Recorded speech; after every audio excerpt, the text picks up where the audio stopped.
guddi gi maa moomee guddi gi ñoom ñoo ko moomee mbay guddi gi yàgg na neex na te metti na te dëgër na kaj loolu affaire bu garaaw la xale xamu ko loolu dafa am miel am plante boo xam ni su guddi gi xaajee la tudd dañ ne 45 minutes avant laalal ñaari cuillère boo laalee ñaari cuillère xoolal da ngay bëri doole da ngay bëri doole guddi gi neex lool yàgg lool livraison à domicile c'est possible kon li may wax xam ngeen lan la miel la ak ay plante loolu nag mi ngi jugee Paris mi ngi tudd la nuit nous appartient wooteel 77 751 59 59 ñi ngi bàyyeekoo Sacré-Cœur 3 ñu livré la ko yée guddi gi day neex lool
Merci de nous rester fidèles, amis internautes, vous qui nous suivez partout à travers le monde sur la chaîne des grands événements VIP People TV. Comme son nom l'indique, s'informer, juste c'est vrai, comme j'ai l'habitude de dire, ça y est, abonné. Vous l'en faites des buzz cloche de notification, bien une vidéo en exclusivité. Nous avons bektek banner del soirée en ce mercredi, indi len benen numéro car sur table comme nous koy defé sa suné. Xol ki nga xam dafa match jëmele ko ci li nga xamanteni jamono ji moy l'actualité dominante jëmele ko suñu réew muy Sénégal. Ginnaw lool nak dinañ ko indi suñu kaw table dal di def carte sur table super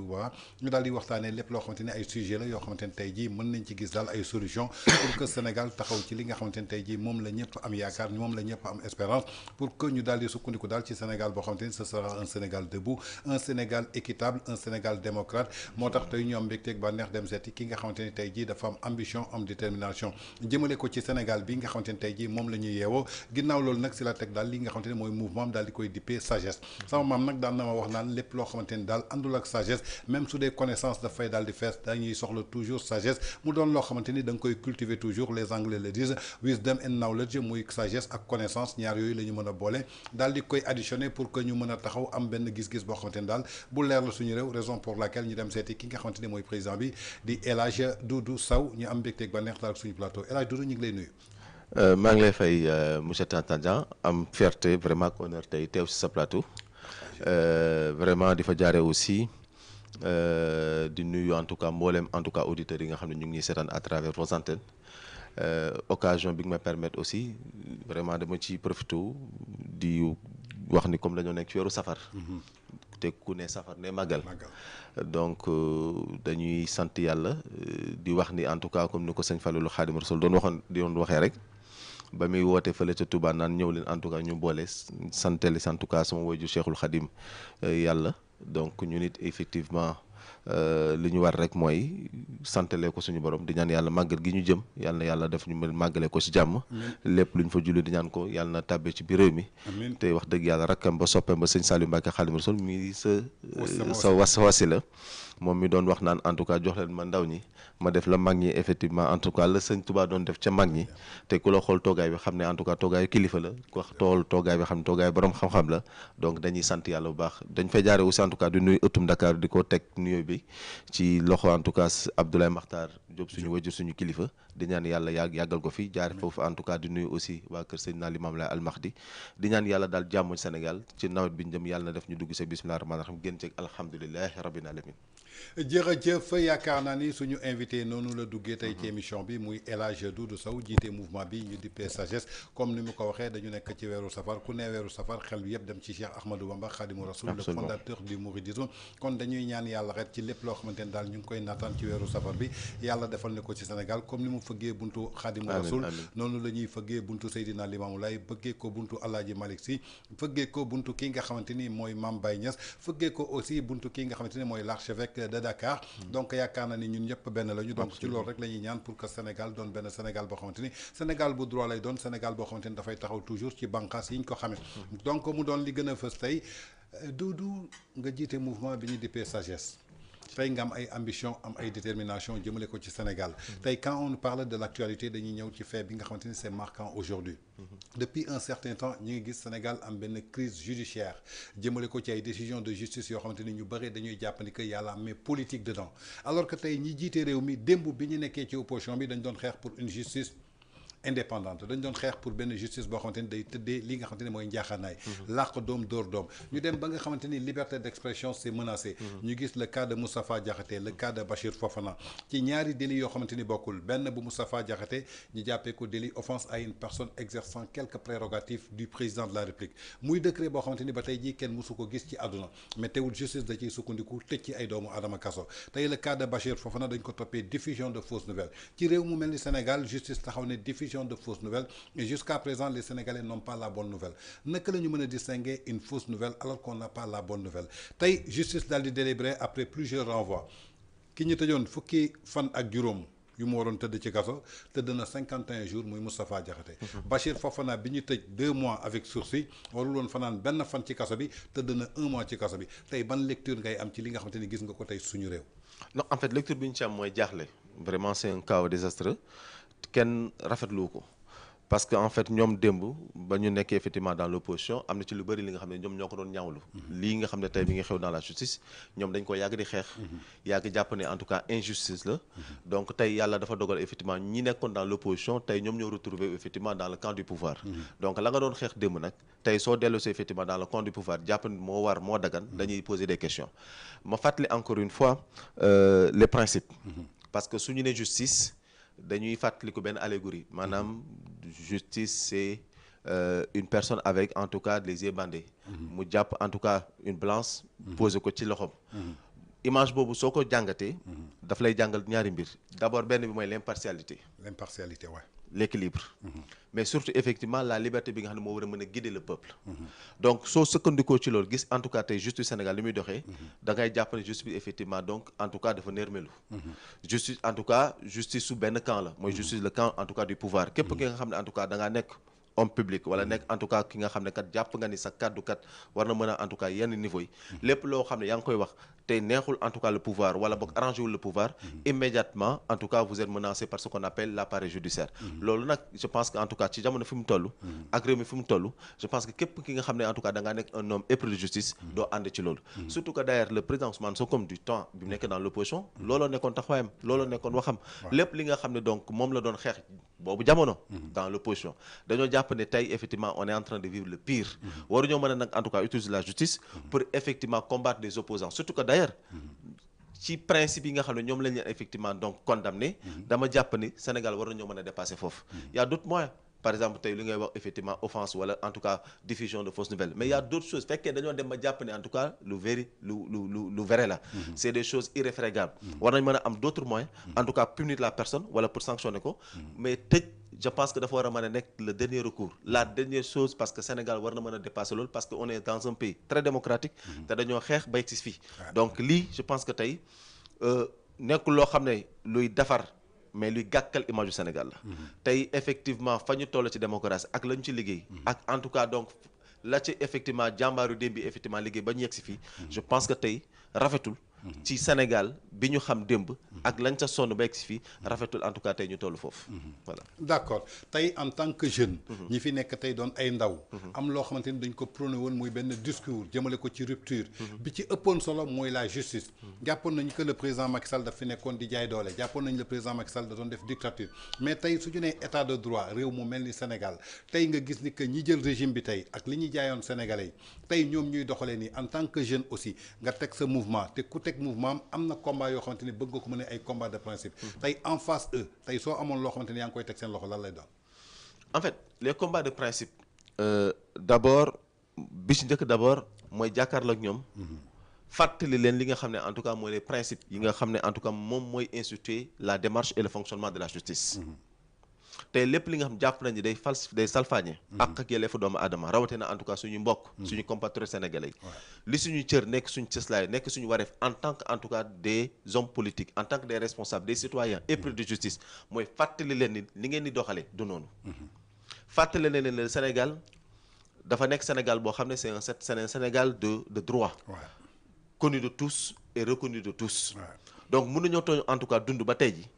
di nangu loolu mooy li ma wax sànq donc li suñu war def rek mooy en tout cas xeex ko fañ ko war a xeexee d'abord xeex ko en tout cas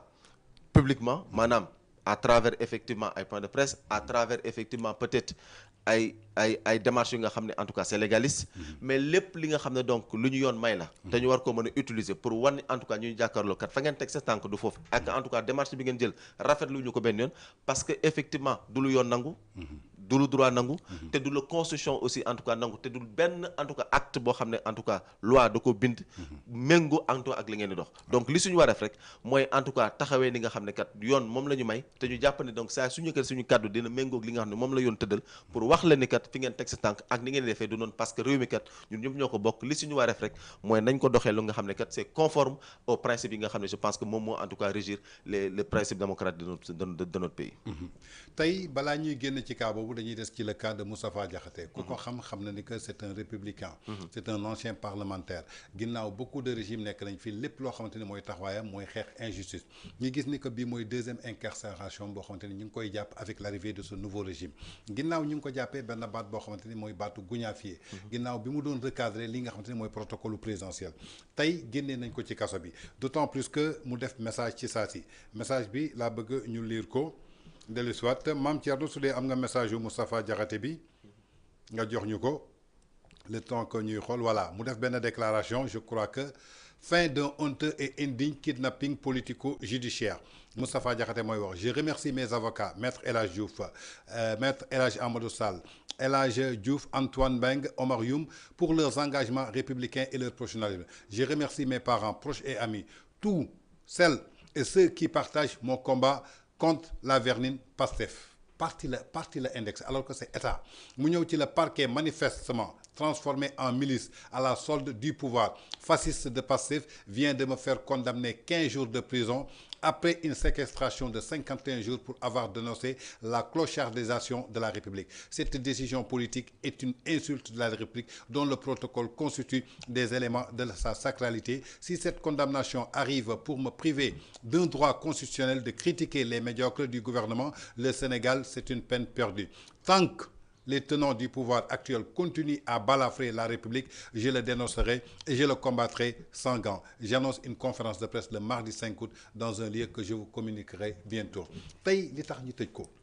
muy la deuxième fois teewut su génnee si saa si mi ngi commencé wax même pas 24 heures mi ngi wax mi ngi annoncé point de presse gis nañu tey su delluwaatee ci point de presse bi moo bi taxoon tey jii ñu jàpp ko dina ko fa tuddaat muy guñaafiye parce que la première fois alku moo taxoon bi mu dellu see dafa waxaat baatu alku est-ce que c'est ça qui règle le problème des Sénégalais tey lan mooy rôle justice par rapport ak situation bi nga xamante ne Sénégal mi ngi koy dund tey aux yeux de l'international. Ahmed wax naa ko léegi li ñuy xaar justice mooy tëddee njaaxanaay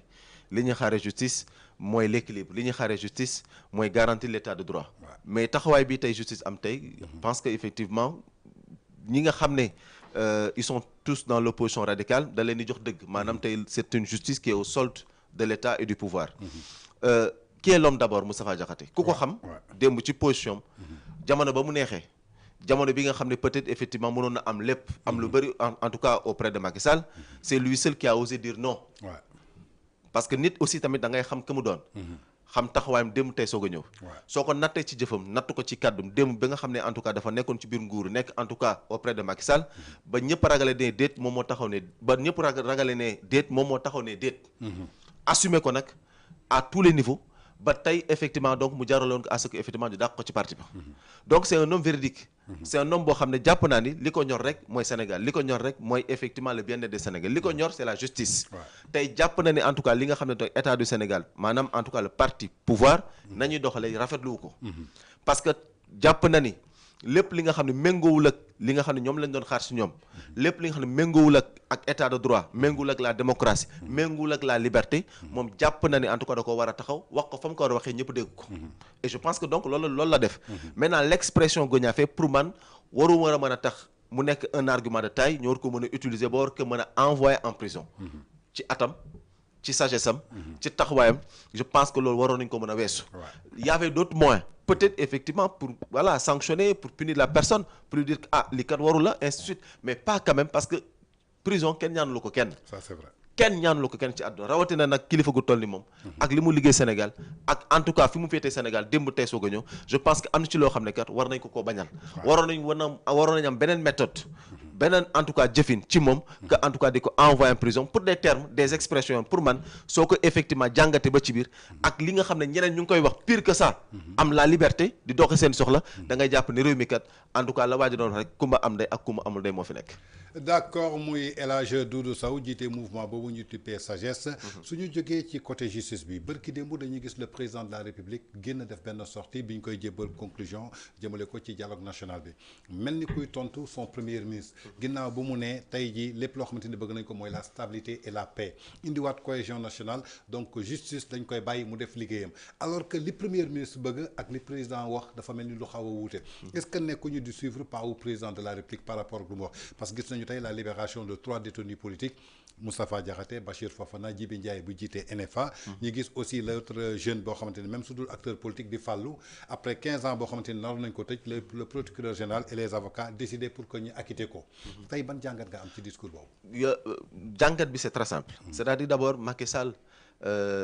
li ko waroon def na ko mais maanaam il avait le temps d'apaiser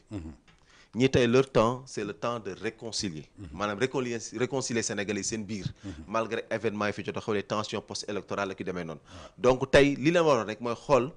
jafe-jafe yi nga xam askan bi ñu ngi koy dund rawatina en tout cas xiiru ak ngaay bi nga xam ne ku ci ne en tout cas gis na ko ba si suñu biir kër yi li leen war ba ñu toogee mooy xool Sénégalais ci li fi jot a xew mu metti lool nan la ñu war a mën a fexe ba tàppe xol yi ak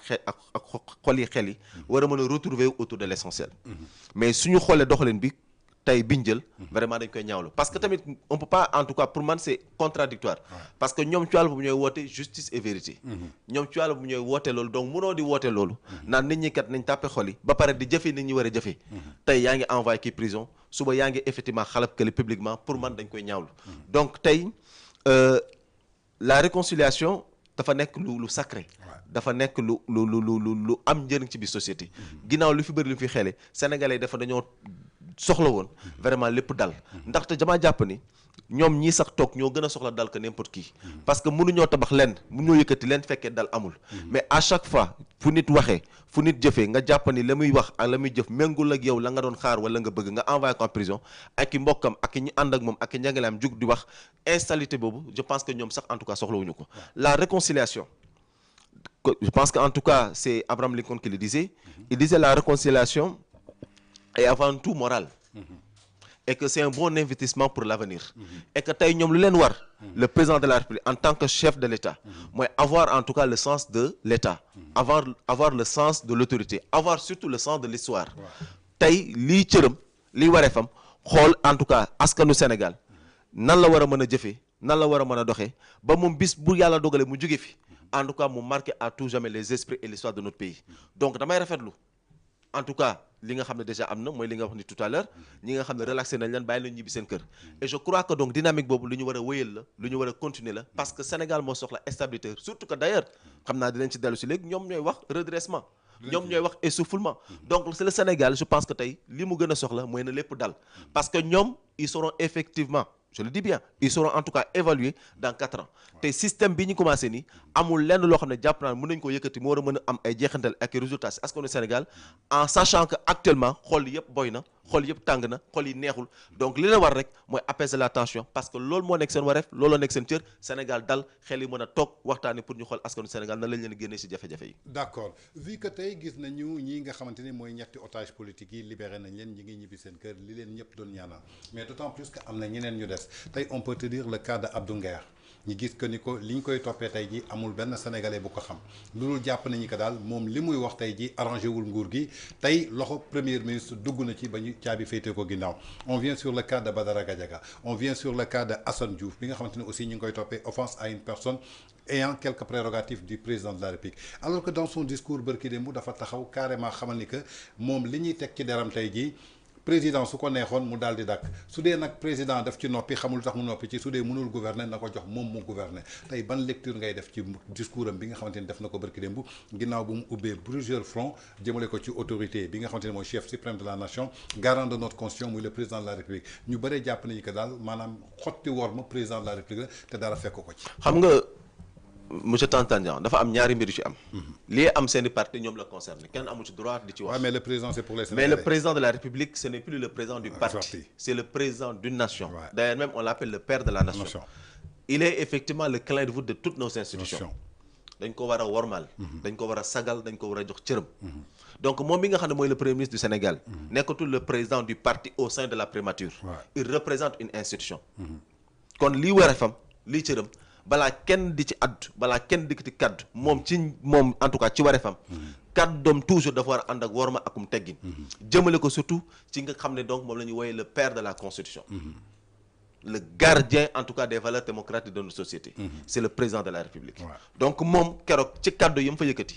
ca kaddu yi nga xam ne askanu Sénégal ku ci ne dégg na ko je pense que képp koo xam ne wax nga en tout cas dëgg te dëgg rek soxal la te ñor la te Sénégal rek effectivement féete la kaw nga gëm ko jiital ko ci lépp doo rafetlu kaddu yi nga xam ne keroog le premier ministre doon na ko fa yëkkati même su fekkee comme ni ñu ko waxee c'est au sein effectivement de leur conseil effectivement de parti parce que Sénégal dama koy faral di wax psychologiquement les gens mënuñu gënoo def la différence entre kii wax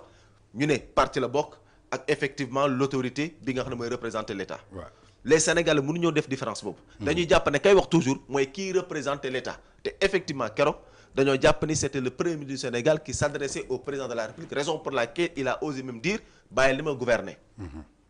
kon c'était pas le Ousmane Sonko président de parti c'est le premier ministre qui s'adressait au président de la République donc du woon wareefam du woon cërëm man ñaawlu naa ko fa ma ko war a ñaawlu parce que tey nu mën a mel war na mën a jox teggin war na mën a jox worma te je crois que ils ont plusieurs canaux pour que ñu mën a toog waxtaane li nga xam ne jàpp na ni mooy jafe-jafe seen biir parce que am na ci loo xam ne kenn du ko wax ci penc surtout que d'ailleurs kilifa kenn du ko effectivement critiquer wala teggi wormam ci penc loolu du wareef parce que tey li nga xam ne en tout cas moom la ñu am te jiital ko mooy le président de la République mooy garder effectivement la diplomatie internationale de notre société tey le président de la République luy waree fu ku ci ne mooy effectivement jox ko cëram ba mat sëkk njëkkee ko nag si le premier ministre bi nga xam ne tey jàpp ni au-delà de tout dafa am lu ñu bokk au-delà de tout dafa am lu ñu sekk ñoom kon war nañu mën a toog fa ñu war a toog waxtaanee seen i jafe-jafe ak seen i lënt-lënt ba askanu Sénégal en tout cas peut-être fu mu jotee duñ ko xam mais peut-être su weesoo parce que fii dara du umpe dara mënu fee réer mais ci jamono bi nga xam ne ci contexte bi ñu toll li leen waroon rek mooy seen i mbir interne ak seen jafe ñu waxtaan ak fañ ko war a waxtaanee mais moom li cëram su génnee ci biti di yëkkati kàddu di ko addu ci li nga xam ne mooy le président de la République mooy wax ko war ma saga ko jox ko cëram jox ko matuwaayam jox ko li nga xam ne moom la moom te constitution jagleel ko looloo nekkoon wareefam mais kaakat di tayle en tout cas le président de la République ci li nga xam ne mooy le banc des accusés. Je crois que wax nga ko di tayle le président de la République sur le banc des accusés comme le président de la République est différent d'un chef de parti donc fallait que mu def distinction boobu da nga ko wax léegi ci sa biir wax nga ne kilifa kenn du ko recadrer ci public. porte-parole présidence du Ousseynou Ly bokk ci parti Pastef mu wax ko ci benn émission 2STV ne kilifa kenn du ko gàgganti ci mbooloo ci biir loolu ñu gis ay pro premier ministre maanaam ay militants sympathisants Pastef jóg di attaquer Ousseynou Ly porte-parole présidence ci lu nga xamante ni wax na ko alors que ñooñu ñu jàpp ni que tey jii li ñu gàgganti Ousseynou Ly ñoom dañu nekk ci liberté d'expression tey muy yow muy man awma sañ-sañu tey critiquer les actions du premier ministre alors que tey sama institution la nekk il est mon chef du gouvernement su ma ko defee tey jii yoon teg ma ci loxo tey est-ce que nekkuñu ci benn dictature rampante boo xamante ni y a le premier ministre qui veut l'exercer dans le pays avec ses militants. Ce sera en tout cas catastrophique encore une fois pour le Sénégal. Et je pense que même ce serait suicidaire. Parce que am na ci loo xam ne les vrais républicains duñ ko ci bàyyi. damay faral di wax ñi may waxtaan man leen le Sénégal n'appartient pas seulement au président de la République. Ouais. C'est pas pour rien on dit conseil de sécurité. Ouais. Donc loolu déjà c'est un message qu'on lui envoie énormément pour lui dire le président certes vous dirigez. Mais il y a d'autres responsable ku ci nekk ci fonction ba ngay occupé ci rang ba nga occupé yéen a bokk effectivement jiite askanu Sénégal kon loolu message boo xam ne le président de la République c'est un message fort et symbolique qu'on lui renvoie à travers cette rencontre symbolique bi nga xam ne danañ ko def tous les lundis au niveau du palais présidentiel pour dire alors ñoom moomuñu réew mi moomuñu askanu Sénégal askanu Sénégal démb la tey soog a ñëw lu bëri xew fi lu bëri jaar fi kon am na ci loo xam ne du seen cër du seen wareef pour jàpp naa ni war a mën a en tout cas bâillonner le peuple sénégalais ndaxte le peuple même toujours se dressera contre ñoom parce que nous sommes un peuple mature un peuple démocratique li nga xam ne donc moom la ñuy xaar ci ñoom mooy effectivement à ce que suñuy jafe-jafe ñu taxaw ci pas autre chose donc dictature ou autre ce n'est pas ça en tout cas qu'on attend d'eux te dadul sotti te dadul effectivement en tout cas réussir au jamais donc le premier ministre que mu nekk moom que mu nekk keneen dama jàpp ni ñoom su fekkee Ousseynou la mu wax arrangé wu leen war nañ ko mën a waxtaane seen biir parce que loolu cëggalu kenn neew ci seen i biir noonu la ñoom mën nañ cee waxtaan xool nu ñu régler seen i problème mais l'essentiel est que pour ñu je le dis encore une fois l'opposition d'aujourd'hui sera le pouvoir de demain mënoo tere kenn wax ça c'est vrai l'essentiel mooy képp koo xam ne da nga yëkkati kaddu ak foo mën a bokk na akum worma akum teggin te respecter nga xam ne en tout cas donc mooy les lois yi nga xam ne moom mooy régir l'organisation et le fonctionnement de notre société on demande à ce que toute personne bi nga xam ne da nga yëkkati kaddu soit légaliste soit conformiste pas effectivement kaddu yu nga xam ne damay jàpp ne day salfaañe wala en tout cas day inquiéter wala day piétiner les valeurs démocratiques de notre société loolu amul kenn koy rafetlu donc ma jàpp ne tey ñoom li leen war rek mooy ñu xoolaat seen teggin seen taxawaay xoolaat seen taxawaay parce que effectivement du loolu li ñuy xaar si ñoom tey monsieur Tange front yu bëri dañoo tijjeeku et je pense que warul woon parce que Sénégal dañoo am yaakaar ci ñoom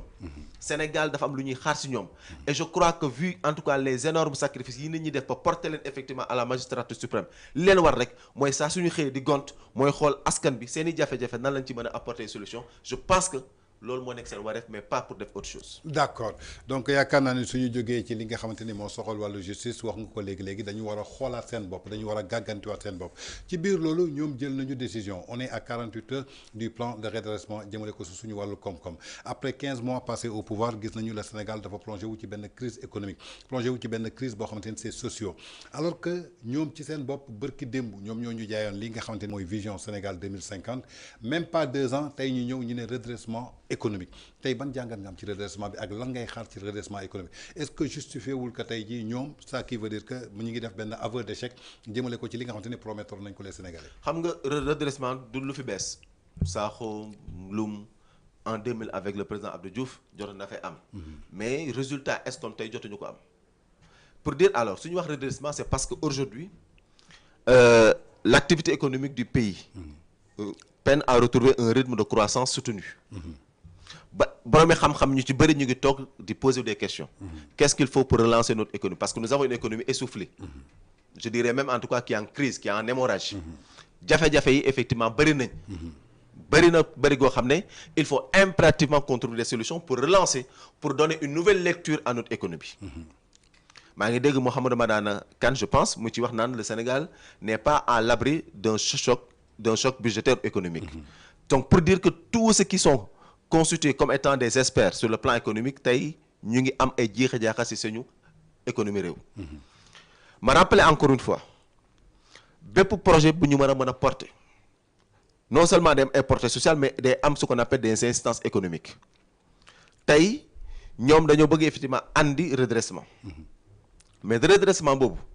da ngay xam ne donc contexte bi nga xam ne donc moo andi redressement boobu c'est un contexte surtout marqué par ce qu'on appelle un déséquilibre surtout marqué par ce qu'on appelle des incertitudes liées surtout ak li fi jot a xew non seulement le président Ousmane Sonko sortie répété yi nga xam ne def na ko ba ci tudd ay falsification mu andi défiance ak méfiance auprès effectivement de nos partenaires technico-financiers ba ñoom effectivement ñuy laajte les vrais chiffres ba ñoom tey lépp li nga xam ñu ko doon xaar ci gafa ñu waroon mën a jàpp état du Sénégal ñu banque seeni loxo neen déet jox la ñu les vrais chiffres tey nga gis ni effectivement ci contexte bi ñuy wax redressement inflation dafa am cherté de la vie jamono bi ñuy wax redressement tous les secteurs yi nga xam ne mooy def secteur porteur de richesse agriculture industrie li ci xam ne donc mooy les services lépp dafa nërmelu benn doxul li ko gën a effectivement donc rajaxe nag mooy le premier ministre bi nga ñëwee au lieu que yow ngay xool nan ngay war a mën a en tout cas donc redresser immédiatement l'économie soobu ci liggéey soobu effectivement ci askanu Sénégal mën a am leur pouvoir d'achat mën a di jënd di jaay loolay relancer une économie mais yow li nga njëkk a def tous les grands travaux de l'État da nga ko arrêté supprimer plus de 3000 emplois mais loolu askan bi ci wàllu boppam effectivement dañuy am problème parce que tey soo nee redressement c'est économie mais jeexantal bi mooy effectivement askanu Sénégal mën a siggi askanu Sénégal mën a nooy et que nit ñi effectivement ñu bañ leen asphyxier financièrement que nit ñi mën a am xaalis di mën a faj seeni soxla ndax te loolu mooy dundal économie mais loolu yëpp tey benn amu ci kon si jamono boobu tey fekk dañoo wax redressement ak effectivement li nga xam ne moom laa dessiné léegi-léegi ci ay problèmes yu ñuy xaar suñu partenaire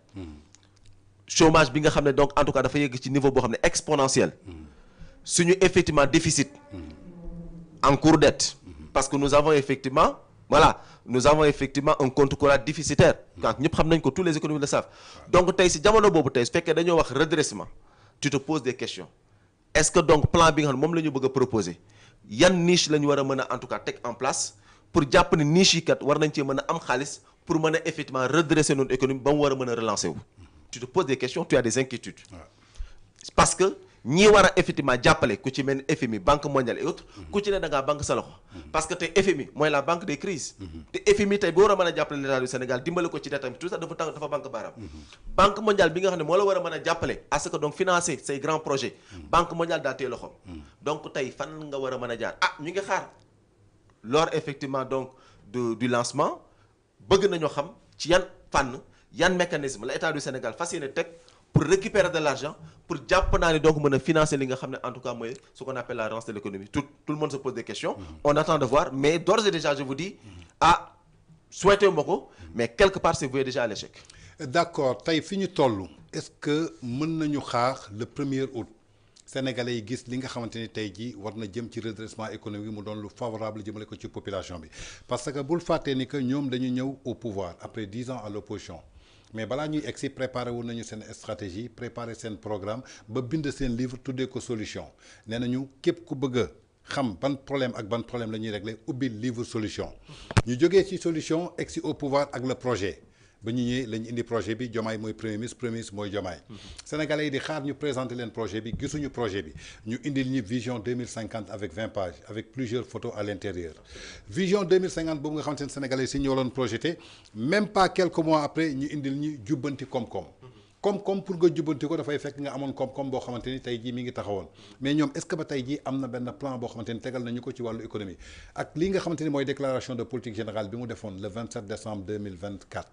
moins de 1 an lan la ñu jëriñ est-ce que nekkuñu ci benn théorie fi ñu toll nii non en fait ji fi jaafa la li xale yi di ko fooye par rapport à 4 projets en moins de 15 mois ji fi jaafa la maanaam baara yëgoo la rek sottiwul fii naa xool feneen parce que nit da ngay xam fa nga jëm parce que état dañ koy waaj am na ci loom doo xaar ba toog ci naan fan laa jëm mais ba ngay ñëw da nga war a mën a xam man fii laa jëm moo tax déclaration de politique générale bañ ko defee man bokk naa si ñu ne leerul parce que ba léegi xamaluñu askanu Sénégal fañ jëm looloo waral tey effectivement vous l'avez dit c'est un aveu d'échec sottiwul fii bàyyi ñu xoolaat feneen tey ñu ngi wax de redressement comme li ma la ko waxee léegi parce que tamit kenn toog ci branche di ko siyee mais nag boroomi xam-xam lañ boroomi xel lañ dañuy gëstu te effectivement di ko méngóol ak li fi xew li xewoon li fi xewoon démb li fi xew tey wala xew feneen te nduróog ñun effectivement la ñuy dund te jàpp naa ne ci loolu yëpp soo ko méngoog effectivement ñoom la ñu bëgg a def surtout que si ñoom ñi nga xam ne tey ñoo leen war a mën a dimbale supporter leen accompagner leen jox leen les moyens qu'il faut à ce que donc tey seen relance mën a réussir tu te poses des questions donc tout est dit alors tey bépp projet bi ñu teg solution sottiwul gisuñu ko sax sottiwul leneen lu ñu fi andiwaat projet gisuñu ko projet gisuñu ko vision 2050 exécuté vision 2050 autour de quoi avec qui cette vision là en tout cas sera rendue en tout cas exécutoire on ne le sait pas quels sont les mécanismes du plan SND 2025 on l'a pas encore exécuté on l'a pas encore exécuté moom laa wax avec qui parce que tamit pour nga exécuter un projet il faut nécessairement parce que gis nga Tange tout est économie dans la vie lépp loo yëkkati surtout ci wàllum état jeexintal population bi la mais avant mu doon ci population bi il faut d'abord nga am ñu la ci accompagner financièrement les fonds ñi la koy jox c'est les bailleurs c'est les partenaires technico-financiers fekkee ne ñoom dañoo téye seen loxo awla yéwén li mënuñoo xaar réussite ci ces projets te tey dafa am loo xam ne donc dafa ne tënk ñëpp teg seen bët état du Sénégal dafa am ay jafe-jafe moom ak i partenaire am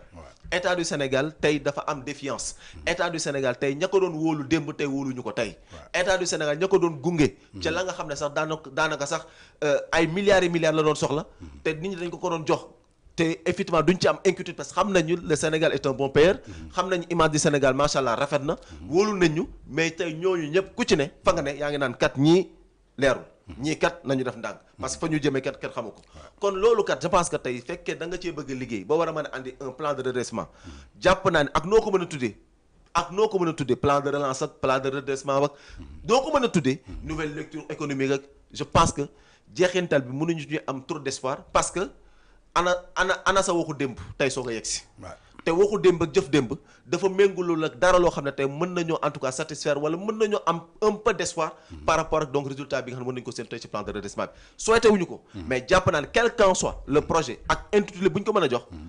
il faut savoir et attendre à ce que qu'il n'y ait pas en tout cas de trop grands résultats par rapport à ça. D'accord yow yaa ko listé léegi ci grand manquement yoo xamante ni tey jii sukkandiku na jëm na suñu wàllu koom-koom. nee nga état ak lu mu mënta amee même jeexintal ba su dee dafay dem ci askan bi toujours c'est l'économie qu'on doit parler parce que l'économie dafa doon benn branche doon benn pilier bu am solo. tey ci li nga xamante ni maanaam mooy doxal réew. ñu gis ni que le premier ministre en personne moo annoncé des chiffres maquillés le premier ministre moo annoncé une dette cachée le premier ministre moo discrédité institution bi nga xamante ni tey jii moom la yor pour sukkandiku ci mu doon levier bu ko mën a jàppale. Banque mondiale dégg nga ko lu mu wax FMI dégg nga ko lu mu wax jusqu'à présent amaguñu certitude ci li nga xamante ni rapport Cour des comptes jox na leen ko ba tax tey jii mënatuñu leen décaisser xaalis mënatuñu leen garantie ci crédibilité mais fi may wax ak yow tey jii en 15 mois ce nouveau régime a emprunté presque plus de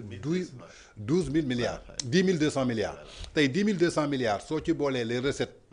yi ñuy jëlee ci douane soo ci jëlee taxe yu ñu ciy jëlee soo ci jëlee aide bi ak li nga xamante ni tey jii moo rotee suñu ressource naturelle soo ko xayma à peu près mën na dem ba 15 000 milliards en 15 000 milliards gisuñu benn réalisation bu ñu def comparé au régime sortant du régime du président Macky Sall en 12 ans ils ont emprunté 12 000 milliards et 12 000 milliards jusqu'à présent gis nga ci ay réalisations gis nga ci lépp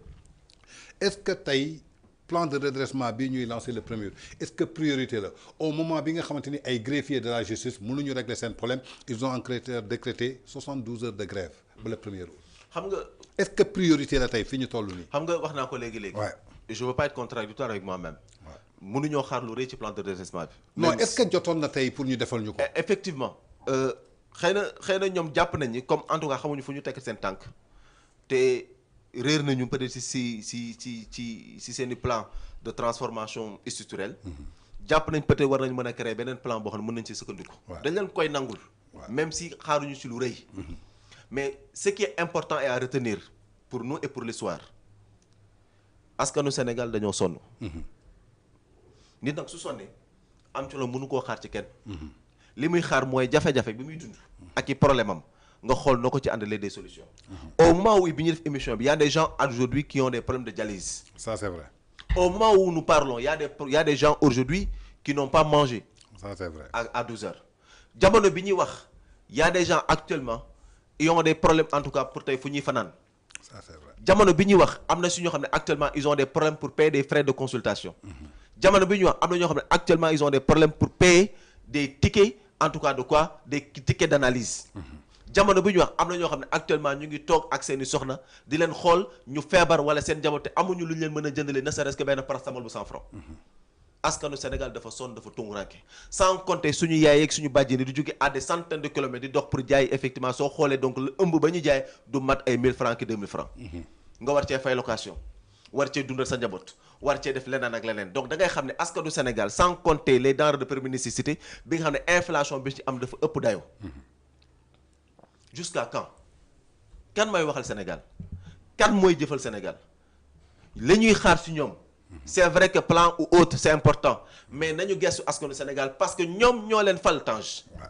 ñoom ñoo leen wóoru les 54% et je dis encore une fois ce n'est plus les 54% c'est en totalité les Sénégalais qui attendent beaucoup d'espoir et des résultats par rapport ak ñoom c'est une question de survie c'est une question de sécurité économique tey saa yi suñu yeewoo di dugg ci suñu oto motard jiite leen mu neex lool si ñoom nañu xam ne am si ñoo xam ne kat ñu ngi leen di romb di dund jafe-jafe yu tar saa yi suñu xëyee ñoom en tout cas di joxe dépense seen kër nañu xool am na ñoo xam ne amuñu dépense bu ñu joxe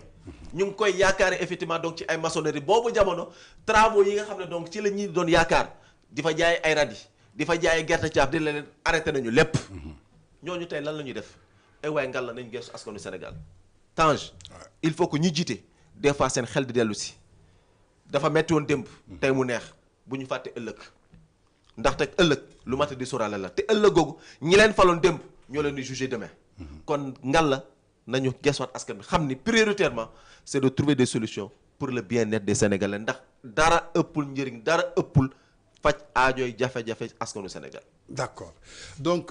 dara ëppul ni ka faj aajoy jafe-jafe Sénégal ñu gis ni que tey ni nga ko waxee tey ñi ñu dénk tey sénégalais wóolu leen confier leen réew mi dañu war a rendre compte dans 4 ans ñu gis ni que ci biir ñooñu ñu gën a ràññee à chaque fois que ñu gis seen ay sorties dafa doon ay sorties yoo xamante ni attaque personnelle la tey suñu nee le poumon de l'économie du Sénégal on peut parler du port autonome de Dakar y a le DG Waly Diouf Bodian barki démb dégg nga ko ci sortie bu mu def la première des choses bu mu wax mooy ñi nga xamante ni ñoo nekkoon ci ancien régime bi APRC yi dañ leen wala couler maanaam mooy jël béton ak ciment daal di koy sotti ba noppi mu tuddee leen Koulouna soo ko déggee baatu congolais la muy faxman on a vu la sortie de Birame Souleye Diop au temple du savoir à l'UGB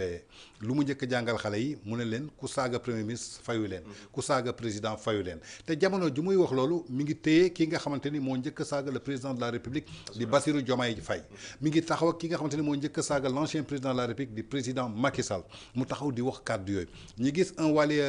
l'autre Fadilou Keita directeur du port Malal Talla doon un chroniqueur un rappeur un activiste bokk ci société civile yàgg défendre injustice mu ne tey li mu wax jëmale ko suñu bëggee bafouer restreindre la liberté d'expression les armes vont sortir tey le procureur doit s'autosaisir tey ñi gis ni que Abbas Fall génnaat tey ci suba daal di attaquer le retour du président Macky Sall parce que ñemewul teg tànkam ci Sénégal est-ce que tey yow am nga possibilité wala am nga yaakaar que ce nouveau régime là qui avait vendu un rêve aux Sénégalais dañu nekk ci posture boo xamante ni dañu war a changer. xam nga déjà damay commencer ak les propos de Malal. bi ñu bëgg a déformer. waaw mais l'histoire a ébruité a montré bien sûr. askan bis boo leen demee ba tënk leen. amatuñu possibilité wax seen xalaat. ci yoon nam ko bind nam ko nangoo. tôt ou tard dinañ ut yeneen moyens yi nga xam ne peut-être c'est pas des moyens effectivement régaliens. waaw te kenn souhaité wu ko. moo am ci révolution industrielle moo am feneen ak feneen. donc foofu la bëgg a waxee te il a parfaitement raison. ñaanuñu yàlla nag yegg foofu. amiin moo tax it ñu ne leen dañ jëlee soit seen xel xam ni réew mi ñun ñoo ko bokk. ku ci ne am nga droit wax sa xalaat nga teg ko ci yat akum teggi. autre chose maintenant ci li nga wax. gis nga ce degré d'injure de toxicité. suñu moytul tôt ou tard ça va se retourner contre ñoom. et j'ai peur na bis muy retourner contre ñoom. vraiment que mu nekk loo xam ne vraiment lu gravissime la. parce que saaga ak i teggi worma. bi nga xam ne moom lañ bëgg a en tout cas teg dundee ko ci biir askanu Sénégal ba kenn amatul droit wax ba kenn amatul droit jëf ku fi wax wala nga jëf lu ñu saagal la wala teggi sa worma wala fàttali ko say démb pour man effectivement du teggin. du seen cër parce que munoo nekk en tout cas éternellement dans l'opposition. Ils ne sont plus dans l'opposition. Ils sont aujourd'hui dans le pouvoir. C'est des gens aujourd'hui censés porter et incarner la République. loolu nag dafa am beneen dimension bu mu lay yóbbu. de responsabilité wax naa ko léegi-léegi en ayant en tout cas ce qu'on appelle le sens de l'État. le sens de l'autorité. le sens de la responsabilité. le sens du discernement. le sens du respect. le sens de l'ordre. le sens surtout de la discipline. loolu la ñuy xaar si ñoom. du ko wax rek nga tontu. ndax yow mi jox direction dafa am lu ñu lay xaaree. Waly Diouf Bodiang ana yi mbokkam ana ñu muy àndal man la je me pose des questions am na ñu ko fal mais def nga benn ñaar ñëpp effectivement génn ni du nii mais ñi nga xam ne ñoo la fal par décret en l'occurrence le président de la République su mënta wax ak yow mais dans le parti même am na ñu mën a wax ak yow sa njiit même ci politique nan la war a recadrer nee sëñ bi du nii parce que on t'attend au carrefour tey Waly Diouf Bodiang tey c'est le poumon de l'économie du Sénégal lañ ko dénk le port am nga lu la doy mu boog tubay am nga lu la war paa ngay nekk fii ci man damay ñaan est-ce que moom sa am na jotul liggéey yow effectivement fépp fu waay waxee fépp fu mu waxee ak bépp bërëb bu mën a waxee yow tu es au courant maanaam yow daal moom fa mel ni en tout cas da ngay xëy di gon ci réseaux sociaux dara du la dépassé dara ump la mais en fait yow kañ ngay liggéey mais du noonu ngal la du noonu nañ xoolaat seen bopp Birame Souleye man c'est mon ami de Thiès man je le connais mais man ba ma déggee kàddu yi dama ne est-ce que jumul sax moom kay dafa waroon wax kenn nañ leen saaga moom kay da ci waroon boole boppam moom kay bul tayle doomu jàmbur yi parce que ñoom ngay tayle suba suñu saaga ñu jàpp leen yóbbu est-ce que dinañu possibilité sax effectivement pour wax ak yow ndax loolu suñu la bindee sax ndax di nga leen toon ndax li nga leen mën a sax seeti du noonu surtout fa nga ko waxee la ñëpp di ñaawlu temple du savoir vous l'avez dit d'une façon générale muy ñoom ñëpp nañu xoolaat seen taxawaay xam ni il n'est pas encore trop tard l'état du Sénégal vitrine la dans le monde l'état du Sénégal image la dans le monde très respecté surtout sur le plan africain tey kenn nawlatuñu kenn joxatuñu suñu gëdd ndax li fi xew dafa bëri te li ci ëpp jóge ci ñoom waru leen ndax ñoom li leen permettre seen mandat réussir mooy mu am respectabilité par rapport ak l'exécution de leur mandat kon nañ xoolaat taxawaay yi nañ xoolaat jëfin yi xam ni su dul fii sax suñu digganteeg suñu borom su dul ñu nag askanu Sénégal c'est effectivement relation bi nga xam ne donc c'est relation horizontale su dul ñoom ak ñoom c'est relation verticale bi nga xam ne tey yàlla moo dogal tey ñu am ay ndomba tànk ci biir réew mi ndax ëpp ñu fi kenn xam-xam ëpp ñu fi kenn jàng ëpp ñu fi kenn en tout cas am yàllaa dogal tey mu doon ñoom suba doon ñeneen nga la na rafet bu mu doon en tout cas comme ni koy nit ci waxee le cimetière des amitiés déet dañuy dajante ëllëg dañuy sekki leneen kon képp koo xam ne suba lañ la dénkoon yoratoo ko sa way rafet c'est parce que na nga ko yore woon moo rafet kon na rafet nañu xoolaat tax xam ne Sénégal ñoo ko bokk lépp dafa war a rafet nañ ko jaarale fañ ko war a jaarale ngir askanu Sénégal mën cee gis boppam image ba ñu amoon biir Afrique ak ci biti ñu kon ne en tout cas diñ ko jox ndax Sénégal bàkk bu rafet la am ci àdduna si. d'après ni nga résumé tey soo ma doon résoudre équation bi dañuy dugg tuuti ci mathématique tu nous as parlé de Waly Diouf Bodiang directeur du port poumon de l'économie du Sénégal nga wax ñu tey Birame Souleye Diop ministre de l'énergie du pétrole et des mines tey ku ne économie ak koom-koom ak gàncax yaakaar naa ni foofu doon na benn élément bu clair ci réew bi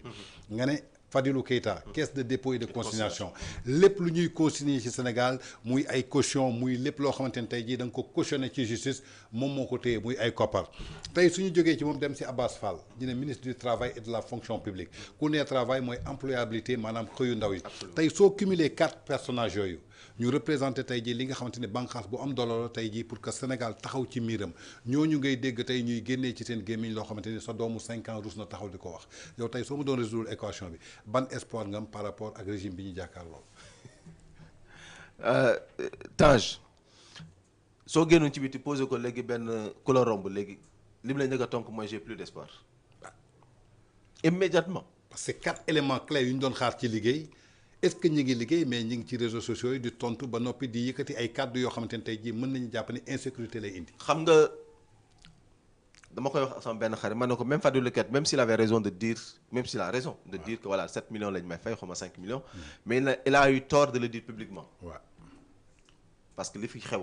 ak jafe-jafe yi ñenn ñi duñu xam ne sax pour ñu am 100 francs sax mais lu métti la ci ñoom donc pour dire comme ni nga ko waxee mënuñoo xaar ci lu rëy ci ñoom. ndax ci seen taxawaay la ñu faussé ci lépp nit ñu ngi koy nattee ci jëfam loolu la sëñ Cheikh Ahmed Tidiane Sy Al Maktoum radiyallahu anhu doon waxee nit kàddu gaa am na solo waaye jëf la suñu mbokk baax ba suñu wayjur ba maam Cheikh Ibrahima Fall doon ko wax jëf la ñuy nattee doomu aadama gelwaar Pire ñu ngi koy nattee ci taxawaayam Linguère Pire ñu ngi koy nattee ci ni muy doxaleek borom këram wala kilifaam waaye ñii ci nattukaay ba tey ci seen taxawaay muy gelwaar mi ki Linguère da ngay effectivement jaaxle ñii fan la ñii fan lañ soqee ko ñii fan lañ jóge ñii lu tax ñu dénk leen suñuy responsabilité parce que wanewuñu dara loo xam ne ci taxawaay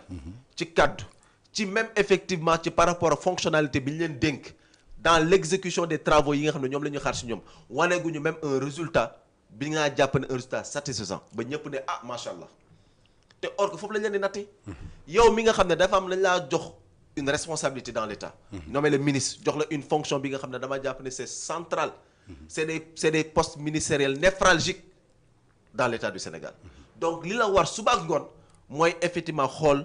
dans quel sens et dans quelle mesure laa war a mën a andi ay solutions par rapport à lii li ma dénk ndax dañ la jox cahier de charge nee la lii ak lii la ñuy xaar ci yow muy ñoom ñëpp koo ci tudd mais da ngay jàpp ne tey si seen taxawaay seen doxalin tey ils sont effectivement à côté ci par rapport à li nga xam ne moom lañ leen dénk te du yoon foofu ne su ñëwee ba tollu fa mais c'est à qui maintenant de prendre ses responsabilités c'est à qui au chef de l'État. C'est à évidemment c'est au chef de l'État le chef suprême de prendre ses responsabilités ndaxte wax naa ko même su fekkee ne tey dañ koo effectivement donc viser tabbu ko parce que ko viser mooy le président Ousmane Sonko boobu jamono ne jiital naa ko tey moom mooy le président de la République du Sénégal dans l'incarnation par excellence moom dans 4 ans moom la ñuy wax effectivement donc lan nga fi def donc c'est à lui effectivement de prendre ses responsabilités surtout que d'ailleurs ñoom dans leur ensemble c'est un parti te jàpp naa ni dans 5 ans bëgg nañ effectivement laajaat baatu askan bi mais munoo laaj baatu askan bi ci ni nga taxawee nii munoo laaj baatu askan bi sans résultat munoo laaj baatu askan bi tout en sachant fraîchement ñi ngay jàkkaar lool da nga leen nax wuru leen dëpp carte gi munta ne kon li leen war rek mooy tax xoolaat seen taxawaay xoolaat seen i jëfin ndaxte effectivement li ma jot a gis ci par rapport ak ces ministères yi li nga fi tudd waneeguñu loo xam ne kat mën nañ cee effectivement dóor suñu baaraam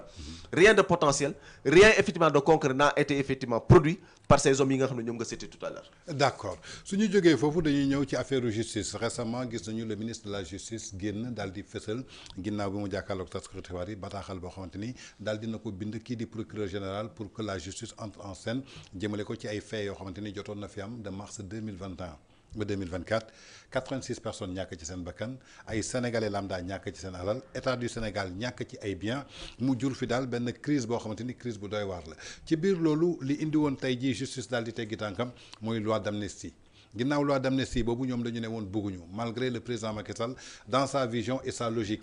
de léguer un état stable en paix et rapporter la cohésion nationale mu daal di koy voter tey jii abrogation loi d'amnistie bi amul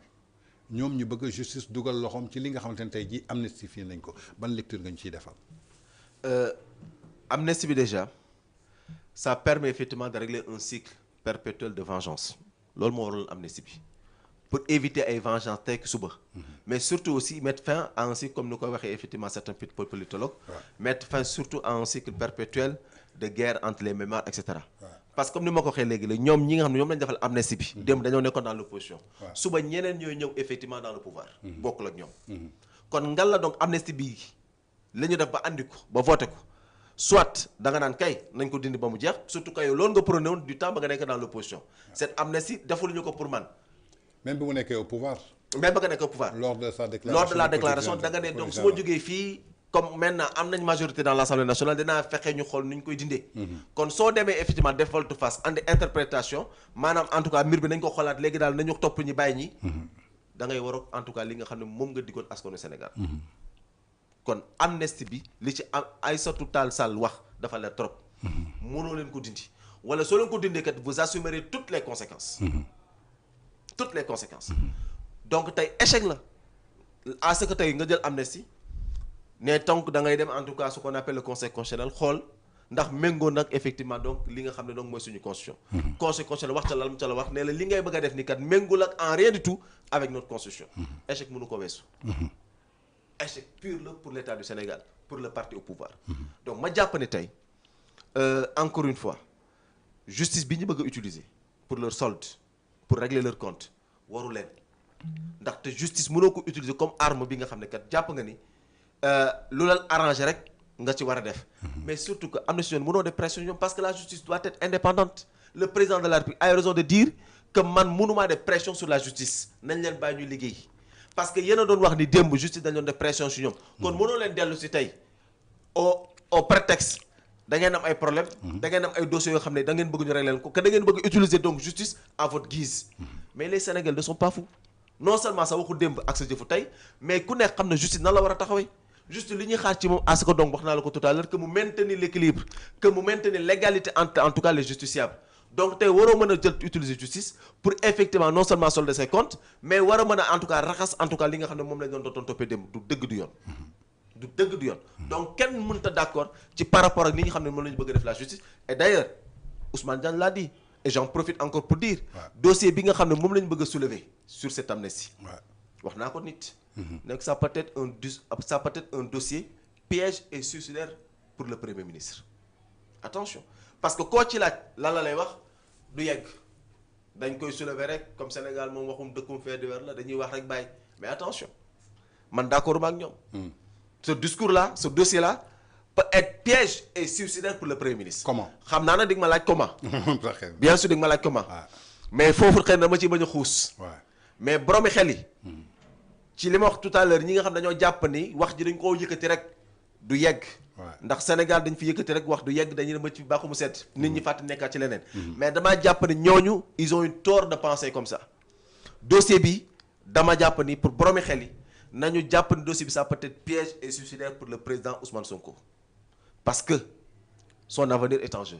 par rapport à ce dossier. D'accord, son avenir est en jeu. Am ñoo xamante ne tey jii ay membres fondateurs u Pastef la ñu ku ci mel ni Fallou Diagne gis nañ ko barki démb mu wax ne y a deux Pastef dafa am Pastef authentique mooy ñi nga xamante ne tey jii ñooy pro Diomaye ak Pastef bi nga xamante ne tey jii mooy idéologie bi nga xamante ne le premier ministre indi na ko par rapport à ce dossier tey ñi ngi doon wax présence de force occulte ñi ngi doon naan force spéciale ci biir ñoom ñu weddi ko ñu ne loolu amul weddi woon ancien ministre de l'intérieur alors que ñooñu confirmé nañ ko sëñ Mbacké Ndiaye ñëw confirmé ko damay fekk si rek li nga wax mën na nekk benn dossier piège et un dossier suicidaire pour le Premier ministre alors que suñu xoolee récupératif boo xamante ni procureur yi defoon nañ ko ministre de l'intérieur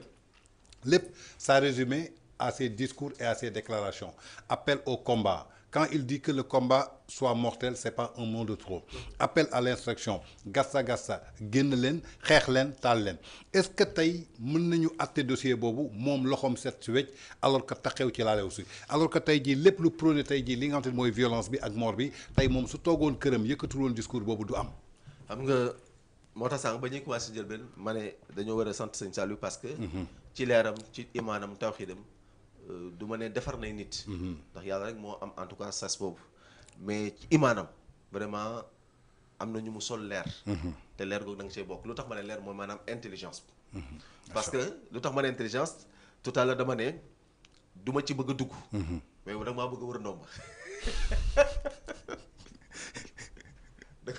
loolu nga jàpp rek. non da maa bëgg a wër ndomba. non xam naa doo ci dugg mais tey dama indi ay faits. loo xamante ne c'est factuel. waaw. xam nga lu ne fànn kenn du ko jeex. Absolument. Les vidéos on peut les mettre. Bien sûr. Il y avait les procureurs qui avaient les dossiers qui a été en charge de l'instruction et de l'enquête. ñu wax ci le ministre de l'intérieur qui détient tous les renseignements. Absolument. taxaw wax ci ba mu ci waxee malgré tension bi fu mu toll woon askanu Sénégal gëmuñu ko woon. mais tey jii soo ko résumé fi nga xamante ni ñëpp dal nañu kan moo ne woon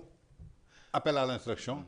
kan moo mobilisé woon ay troupes dem Casamance. kan moo mobilisé woon ACAPES kan moo génnee xale yi kan moo yëkkatoon discours. xam nga dama leen ne dama moo tax man la lu ne fànn kenn ko jeex. mën nañu weddi. waxul bokk ci. mosuñoo dégg fa mu yëkkate kàddu jëmle ci loolu. mais les VAR sont là. les vidéos sont là. te comme ñoom ni ñu koy faral di waxee du ci kenn koo xam ne jàpp naa ne intelligence artificielle la utiliser. parce que démb yàggul démb la yàggul donc dara matu fee fàtte. kon am na ci loo xam ne tey suñ ko yëkkatee. même ñoom suñu bëgg utiliser la justice pour mu jàll. ba ñu fay lépp. ba setal ko mais où sont les Sénégalais qui vont juger. Ils sont là. Ils sont là. Et les Sénégalais se rappellent de tout ce qui a été dit et fait autant. Et ce sont les Sénégalais mais qui vont demain voter, qui vont demain apprécier ce qui a été fait par la justice, justement ou injustement. Et malheureusement fekkee ni ñoom en tout cas ci lii wër nañ effectivement donc justice ba jàllale ñoom seen i pexe ak seen i mbëbët. Attention. Et j'en suis sûr et certain, les hommes qui sont politiques ou en tout cas de simples citoyens épris de justice du ñu mës a nangu loolu jàll. parce que kat am na ci loolu ne suñ fi jàllee kat mooy nërmelu nañ à tout jamais la justice sénégalaise nërmelu nañ à tout jamais l'état de droit te loolu nag gars yi duñ ko seetaan. Pour dire alors le président de la République lui-même il sait où se situe la vérité, mieux renseigné que quiconque. xam na ku ci ne ci boobu jamono la nga ca def ak la nga ca deful ci boppu jamono li ku ci ne lan mooy sa degré de responsabilité ouais ku ci ne xam na ko toutes les personnes aujourd'hui en face du président de la République ils sont entièrement transparents parce que dafa xam lépp toog ci moo tax ma ne nag attention à ceux qui disent aujourd'hui dossier bi na jug attention parce que en tout cas mën ngaa bëgg a salfaañe dëgg mais toujours effectivement de résister te dama jàpp ni mieux vaut que les gens en tout cas cherchent à faire autre chose que à vouloir effectivement utiliser ce dossier comme prétexte pour régler des cas d'inéligibilité wala des cas je ne sais pas de quoi parce que le Sénégal n'en a pas besoin et surtout eux ils n'en ont pas besoin parce que ça peut être suicidaire pour li nga xam ne donc mooy seen carrière ak seen ambition personnelle. d'accord est-ce que tey jii par rapport au discours yi nga xamante ne yaa ngi koy dégg ci ay député bokk ci parti Pastef dégg ko ci ay cadre dégg ko ci ay militants est-ce que nekkuñu ci benn combat boo xamante ne dañu bëgg a créer li nga xamante ne mooy seen propre justice am seen propre ministre de la justice boo xamante ne day obéir le premier ministre am seen propre ministre de la justice boo xamante ni day jox ordre ñi nga xamante ne mooy magistrat yi am président bu koy jox ordre parce que on nous parle de remaniement en nous disant que Ousmane Diagne daf fi war a jógee dégg nga barki démb Cheikh Thioro Mbacké du député Pastef nee na tout le problème du Sénégal c'est Ousmane Diagne alors que démb ñoom ñoo tabb Ousmane Diagne ñoom ñoo ko consulter seen bopp depuis que rabat d'arrêt bi ñu daal di koy rejeter le premier ministre attaqué waa Cour suprême ñoom ñëpp dañuy jóg dal ci kaw justice on a vu Waly Diouf Bodian bi bëgg ñu tas li nga xamante ne maanaam mooy conseil constitutionnel daal di koy soppi Cour suprême daal di raxas magistrat yoo xamante ni dañ seen mandat c'est pour 6 ans est-ce que tey suñu réussir condition lay poser quoi si aujourd'hui ñoom seen souhait ñu am ko am ministre de la justice boo xamante ni moom la ñu bëgg am ministre ba nga xamante ni de l'intérieur boo xamante ni renseignement yi dina egg ci premier ministre est-ce que tey Sénégal du nekk ci benn goutte. mais en fait dans ce cas nous tous nous allons périr parce que l'État deviendra assez faible et très faible même parce que suba ce sera flagrant Tange État li nga ci bëgg doo ko fësal mais actuellement yow da ngay dem guerre ne man en tout cas moyens yi ak armes yi laay demee guerre ba mu fës si bopp ñëpp. ba mu leer si bopp ñëpp maanaam tey lépp loo bëgg a def su réussir dañ naan ko tegoo ko ci yoon jaarale ko fa nga ko war a jaarale mu fës si bopp xel ñëpp mais ça ne se passe pas comme ça état kay da nga war a am ay stratégie war a am effectivement ay méthodes yi nga xam di nga ko mën a employer dans la pure discrétion ba régler yow ces problèmes mais yow nga bëgg mbir ne man mi kat si samay problèmes yi nga xam ne donc moom laa jàpp ne en tout cas kenn réglé ko boobu ak léegi par rapport ak effectivement dossier des 84 morts des dossiers effectivement ñu tëb arbitrairement et cetera kii di Ousmane Diagne mënu koo régler nañ jël keneen en tout cas tabb ko fa pour ce que donc la justice maintenant donc nañu bëgg mu jaaree pour que ñun suñu problème mënu ko régler mais loolu ça n'a même pas de sens quelque part ça n'a même pas de sens. Parce que effectivement l'État c'est qui? L'État c'est pas seulement vous. L'État c'est nous tous. Mais avec Pastef tout est possible. Mais même su jàllee mais ça n'a pas de sens parce que lu tax ça n'a pas de sens mais parce que le peuple qui est là c'est le peuple qui est souverain Tange. Ce peuple mûr et souverain est là ñi leen doon jàppale dem parmi ñoom am na ñoo xam ne tey ñu ngi xippi seen bët. Fallou Diagne. ak keneen ak keneen d'autres. xam nañu donc lii kat en tout cas jëmalewu réew kanam. Parce que ce n'est gis nga Tange affaire bi c'est quoi? Ce n'est pas eux mais c'est l'État du Sénégal. Ce n'est pas eux mais c'est la société. C'est pas eux mais c'est nous en tant que des Sénégalais. ñoom suñu bëggee mbir te rafetulul en tout cas donc ci deru Sénégal te rafetul en tout cas donc di gàkkal askanu Sénégal di gàkkal en tout cas image du Sénégal di nërmeelul en tout cas état bi nga xam ne plus de combien d'années les gens se sont battus effectivement pour avoir une république pour avoir une démocratie. Tey effectivement pour le bon teint de quelqu'un pour l'ambition effectivement de quelques hommes tey ñu bëgg effectivement utiliser la justice pourquoi? Parce que tout simplement nous avons des ambitions. Parce que tout simplement nous voulons régler des comptes à quelques personnes. Mais du noonu moo tax man na loolu nag tous ceux qui sont épris de justice tous ceux qui veulent effectivement que le Sénégal reste et demeure comme ni meloon démb tey soog a ñëw ces gens-là se souleveront pour dire non lii du yoon. D'accord. Parce que ñoom li leen war ce n'est pas effectivement changer Ousmane Diagne. te attention Ousmane Diagne est-ce qu'il partira? Mais si le prochain remaniement gisoo fa Ousmane Diagne gisoo fa Jean-Baptiste Tine gisoo fa Cheikh Diba gisoo fa Yacine Fall tey en tant que président mouvement sagesse laa wax en tant que président mouvement sagesse ban lecture ngay am ci le prochain gouvernement du premier ministre. Mais wax naa la ko c'est flagrant. Non sans ñeent ñooñu. Mais déjà tu te dis donc en tout cas. tey un Waly Diouf ministre de l'intérieur. Mais qu'est-ce que tu vas dire état passé fii ngay wax parce que c'est le parti État qui est là. Mais rien ne l'interdit. Parce que d'ailleurs même effectivement quelqu'un l'a dit, Erwan Davos, je pense effectivement c'est comment ça s'appelle, c'est un ancien effectivement fonctionnaire de la DGCC et aussi effectivement un chargé des missions de la République française. Il a dit dans le rapport qu'il a publié, donc lorsque effectivement l'État a atteint ses un an de règne, dafa wax lu am solo mu ne cet État-là que nous avons au Sénégal, c'est un État autoritaire, c'est un État liberticide. Pourquoi c'est liberticide? Parce qu'en réalité, le discours que nous tenir, le discours panafricain international, c'est en train tout simplement d'invisibiliser le Sénégal sur le plan international. Pire même, tout le discours qu'ils sont en train de tenir, c'est de mettre en mal l'ancien régime. Ouais. Mais le constat c'est le constat que nous tous nous faisons. Parce que l'ol mo fi né, l'ol lañuy dégg tous les matins sur journée, l'ol lañuy dégg ci sen cadre, vous l'avez même dit tout à l'heure par rapport à 4 minutes que cité tout à l'heure. Donc motax man la su ñëwé ba yegg fofu ñi nga tudd kenn gisatu leen wala ñeneen gisatuñ leen. Ñu gis ñi nga xamné rek depuis demb ak barki demb sen cadre moy lan d'accorduñu. Nañ leen attaquer, nañ leen tëj, amuñu droit ñëw fi. Mais ñoñu rek suñu consulter l'appareil d'État, qu'est-ce que tu vas dire? C'est un État purement pacifien comme l'avait dit Alioune. Ouais. Qui va en partir? Mais c'est le Sénégal. Mais est-ce que les gens regarderont faire? Non, parce que quand même en conformité avec li nga xam ne moom la yoon mais moom mooy effectivement en tout cas moom mooy effectivement li nga xam ne donc moom moo nekk suñu loxo ñu war ko utiliser comme ni ñu ko war a utiliser suba dinañ jug wax nekkat du nii parce que quand même comme li ma la wax rek fi ñu leen di xaaree mooy seen taxawaay fi ñu leen di xaaree mooy effectivement si seen jëfiñ ngalla nag képp koo xam ne donc yaa ngi koy tàgg na mérite na am compétence ndax xaarewuñu leen pour ñu régler seen i compte xaarewuñu leen pour ñu régler seen i problème li ñu leen di xaaree mooy ñu andi xel andi gis-gis andi vision pour régler li nga xam ne ñoom lañ ko sas ñoom lañ ko dénk mooy effectivement jafe-jafe askanu Sénégal loolee seen wareef guddi ak bëccëg. D'accord kon yaakaar naa ni loolu mooy seen wareef guddeeg bëccëg tey suñu ñëwee ci mouvement bi nga xamante ne yow yaa ko jiite di président bi muy mouvement sagesse mën nañu xam lan moo waral mouvement sagesse taxaw mën nañu xam lan moo tax tey jii mouvement sagesse taxaw ci Sénégal ak yan ambition yan perspective la am jëmale ko ci tey jii li nga xamante ne mooy intérêt du peuple sénégalais. xam nga soo nee sagesse wax nga ko tout à l'heure da nga andi ñaar da nga andi idée andi volonté. volonté andi engagement. idée bi nag lan la mooy vision bi ñu am. mooy ambition bi ñu am. mais day doon combinaison boo xam ne ala kulli yàlla mooy ambition mooy engagement bi ñu am ala kulli yàlla mënoo ko réussir te tëggoo ko sur des valeurs que ça soit des valeurs politiques que ça soit sur des valeurs morales. dañoo jàpp ni rien ne se construit sans des valeurs. tey li manque tey ci réew mi ba ñuy wax moralisation de la vie publique tey li manque ci réew mi ba ñëpp di ko xeex ba ñëpp di ko jooy. mooy lan jikkoy sell. mooy yar akum teggin. bi manque tey ci espace politique Sénégal. tey li fi manque surtout mooy lan solidarité collective moo tax ñu jàpp ni lépp lu amul sagesse méngul ak effectivement solidarité yërmande méngul ak effectivement discipline méngul ak le sens de l'hiérarchie le sens de l'autorité quelle qu'en soit vision bi nga am ambition bi nga am du réussir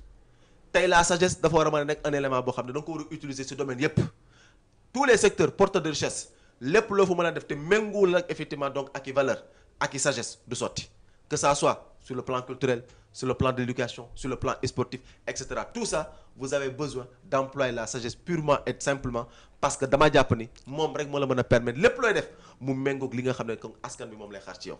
léegi nag ñun ba ñu ko créé taxawal ko booba léegi ñu ngi sur le terrain di liggéey parce que dañu jàpp ni askanu Sénégal moo ñu ñor. askanu Sénégal moo ñu féete kaw. li suñu war a def rek en tant que donc doomu réew mi ci li ñu Sénégal defal ci li ñu Sénégal gunge ba ñu yegg si fii benn cër ak benn waraf la ñu am mooy jël li gën si ñun jox ko askanu Sénégal mooy lan suñu xel mooy suñu doole. dañoo jàpp ni nag loolu amaana ñu rek du sotti moo tax nous avons structuré notre mouvement en différentes effectivement en différentes structures d'hommes et de femmes de sages de jeunes et cetera mais ñoom ñëpp benn ambition la ñu am mooy servir le pays d'une façon démocratique parce que le Sénégal c'est un pays magnifique Tange. Nous avons l'obligation de servir parce que effectivement c'est un honneur d'être sénégalais donc notre seule obligation c'est de servir le Sénégal parce que donc dañoo war a nekk day bàyyi fàllu askan ni ko Mame Cheikh Ibra Fall di waxee liggéeyal askanu Sénégal loolu rek mooy suñu wareef ci loolu lañu bëgg a xëy de ci kon parce que dañoo jàpp ni réew mi ku ci ne da nga am wareef liggéeyal ko pour réew mi mën a dem ci kanam. mën nañu xam kañ ngeen teg mouvement sagesse ak tey jii su ngeen ñu doon listel ay jéego yoo xamante ni tey jii jot ngeen ko teg parce que tey soo mënee sagesse tey xam nañu ko dafay xeex lépp lu jëm ci wàllu démoralisation dafa war a jëm ci lépp loo xamante ni crise de valeur la te fii ñu toll tey jii ci Sénégal suñuy wax valeur je crois que valeur amatu fi ndaxte gis nañ ko ci atmosphère politique bi gis nañ ko tey jii ci yi nga xamante ne mooy kàddu yu ñuy gis nañ ko tey à travers l'intelligence artificielle ci réseaux sociaux yi tey mu doon loo xamante ni tey jii ay bàyyi faalu askan bi comme ni nga ko waxee tey gisatuñu tey jii li nga xamante ne mooy taxawaay bi nga xamante ni tey jii waroon nañ ko am ci suñu population jëlee ko ci ay valeur jëlee ko ci wàllu moral ak ci li nga xamante ne moom ñu may tey yéen yan jéego ngeen réussir gum ak kañ ngeen teg li nga xamante ne mooy mouvement bi ak lan moo tax tey jii ngeen teg mouvement bi. d'abord première réussite bi mooy la discipline. ban discipline ngeen réussir. mooy si sa taxawaay si sa posture en tant qu'homme politique mooy si sa kàddu si sa jëfin toujours nga sekk ak askanu Sénégal mooy loo xam ne mooy dëgg. waaw ñu xamee la ko ba nga koy effectivement bokk ak képp ku mën a taxaw si sa kanam xamee la ko ba doo diggee xamee la ko ba doo wor xamee la ko ba yàkkamti wa dara sa àdduna parce que da ngaa jàpp ni yàlla dafa bind lépp dem say soog a ñëw. xanaa contraire du régime bi ngeen bëgg a waxal parce que soo nee discipline foofu gisuñu foon discipline soo nee doo diggee ñoom ñoo diggee woon soo nee respecté say kàddu ñoom ñoo ñu waxoon ay kàddu yoo xamante ni respecté wuñu ko. mais xam nga da nga andi lu may wax souvent. askanu Sénégal même ñun. parce que laa bokk dañoo war a xalaat suñu bopp ndax ku lay dig. waaw ku lay wax loo xam ne xam nga ni tegawul. ménguwul ak dëgg. kooku effectivement loo ko mën a dénk kooku loo mën a sekk ak moom yow da ngay nekk sa biir kër sa wayjur bu jigéen xam ne kii ngay àndal du nit ku normal parce que du waxu dëgg. mais El Hadj Doudou doguma la. ngay kàddu boobu yéen ñi yor mouvement yéen ñi nekk ci parti politique yéen nañu miinal loolu Sénégal yéen ñëpp la ñuy mettre dans un même sac. à chaque fois que ngeen bëgg a dara di ngeen taxaw wax ak sénégalais yi li nga xamante ne tax yéen leer na leen que ba ngeen koy wax mënul nekk mais yéen ñi ngi xool ban stratégie ak ban couche de population boo xamante ne bu vulnérable ngeen xool naka nga leen di naxee. est-ce que naxee mbaay boobu du jëg ci seen bopp yéen. man damay généraliser. mais en fait moo tax ma dama jàpp nous avons nous cette obligation nous les responsables du mouvement ñun ci loolu la ñuy xëy di ci gont ci loolu la ñu taxawee mooy de conscientiser la population parce que tey quoi qu'on puisse dire il faut qu'il y ait un changement de paradigme il faut qu'il y ait une refondation de notre société dama jàpp ni dafa war am ce qu'on appelle la construction d'une conscience collective nañ doon xalaatee Tange démb mënatul wéy tey et je me dis du coup ce qui se passe aujourd'hui pour man c'est un mal nécessaire Tange war na mën a tax dafa mel ni effectivement pandémie bi fi jaar waay pandémie Covid bi. yàlla da ko andi woon pour askanu àdduna ku ci ne effectivement xool sa taxawaay. xool da nga doon jëfee démb ak li ci bon nga ne man kii kat dootuma ko defati. tey li am tey ak ñun ni ñu war a ni ñu def ba ñuy porter leen au pouvoir. lépp lu ci dul dëgg xam nañ ko. lépp lu ci doon jumte xam nañ ko. kon daa war a nekk lan daa war a nekk repère. repère pour que prochaine fois de telle sordidité mu bañati am. de tel acte venant de la population bañati am. Une population doit être mûre. Une population doit être réfléchie. damaa jàpp ne amul tey benn dëkk ci àdduna bu war a mën a prospérer fekk ñi nekk ci réew ma askan ba du ñuy ibbi seeni xel di xalaat. du la waaye wax rek nga war ko mën a gëm disait le chanteur Youssou Ndour dafa jot askan bi may xool ci ndaw ñi ci jigéen ñi ci suñuy papa yi ku ci ne ca fa nga ne nga bañ a jiital rek sa bopp bañ a jiital rek sa intérêt bopp. bañ a jiital rek yow lu la neex wala bokk sa bande d'amis. mais nañu jiital Sénégal. yow kii di ñëw di wax ak yow Tange. yor programme am comme ni nga ko waxee. di la dig. di la wax nga la jëlal sa temps seetu ko nga la jëlal sa temps xool ko ndaxte tey dama jàpp ne tey li ñu andi fii yëpp jumte la. li ñu andi fii yëpp c'est parce que nous avons pas su prendre soin ou bien prendre le temps de réfléchir et d'étudier ñi ñu ko doon wax ñan lañu fan lañ jóge fu ñu bokk ban askan lañu parce que tamit aujourd'hui on vient de se rendre compte d'une chose bëri na si ñun ñuy wax ak ñun tey. mais fekkoon démb la ñu xam fa ñu jóge ak fa ñu as cosaan ak seen askan chef de quartier sax duñ ko doon ah oui. donc il va falloir aujourd'hui que ñu xalaat suñu bopp ñun askan bi d'abord ñun en tout cas au niveau du mouvement de la sagesse ruus nañ te jomb nañ di wax lu ñu dëgg. man de jomb naa ko ndaxte sax dafa laa wax une chose. dafa am ñaar yoo xam ne man dama koy wax souvent ñu ma ko sekkal nañu natt ñaar dafa am loo xam ne suñu diggante suñu biir la. daa war a di rafet. ndaxte politique day jeex. nañuy sekk lu rafet pour ngir suñu bopp ak suñu njabootu ëllëg.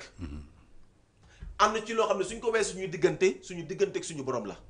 da ngay julli waxtu juróom ku ci ne sëgg am nga fa mbokk gu fa tëdd. dëgg la te chaque vendredi wala bis bu la gënal war ngaa mën a dem seeti leen wala da ngay dem hôpital am mbokk mu fa tëdd dem di leen ñaanal yow mam neex sama gars yi nee naa leen nga dem di ñaan te yow xam nga ne effectivement doo wax dëgg ndaxte condition ñaan daam yow li ngay ñaan xam nga da ngaa bëgg mu nangu mais est-ce que li tax may nangu yaa ngi ca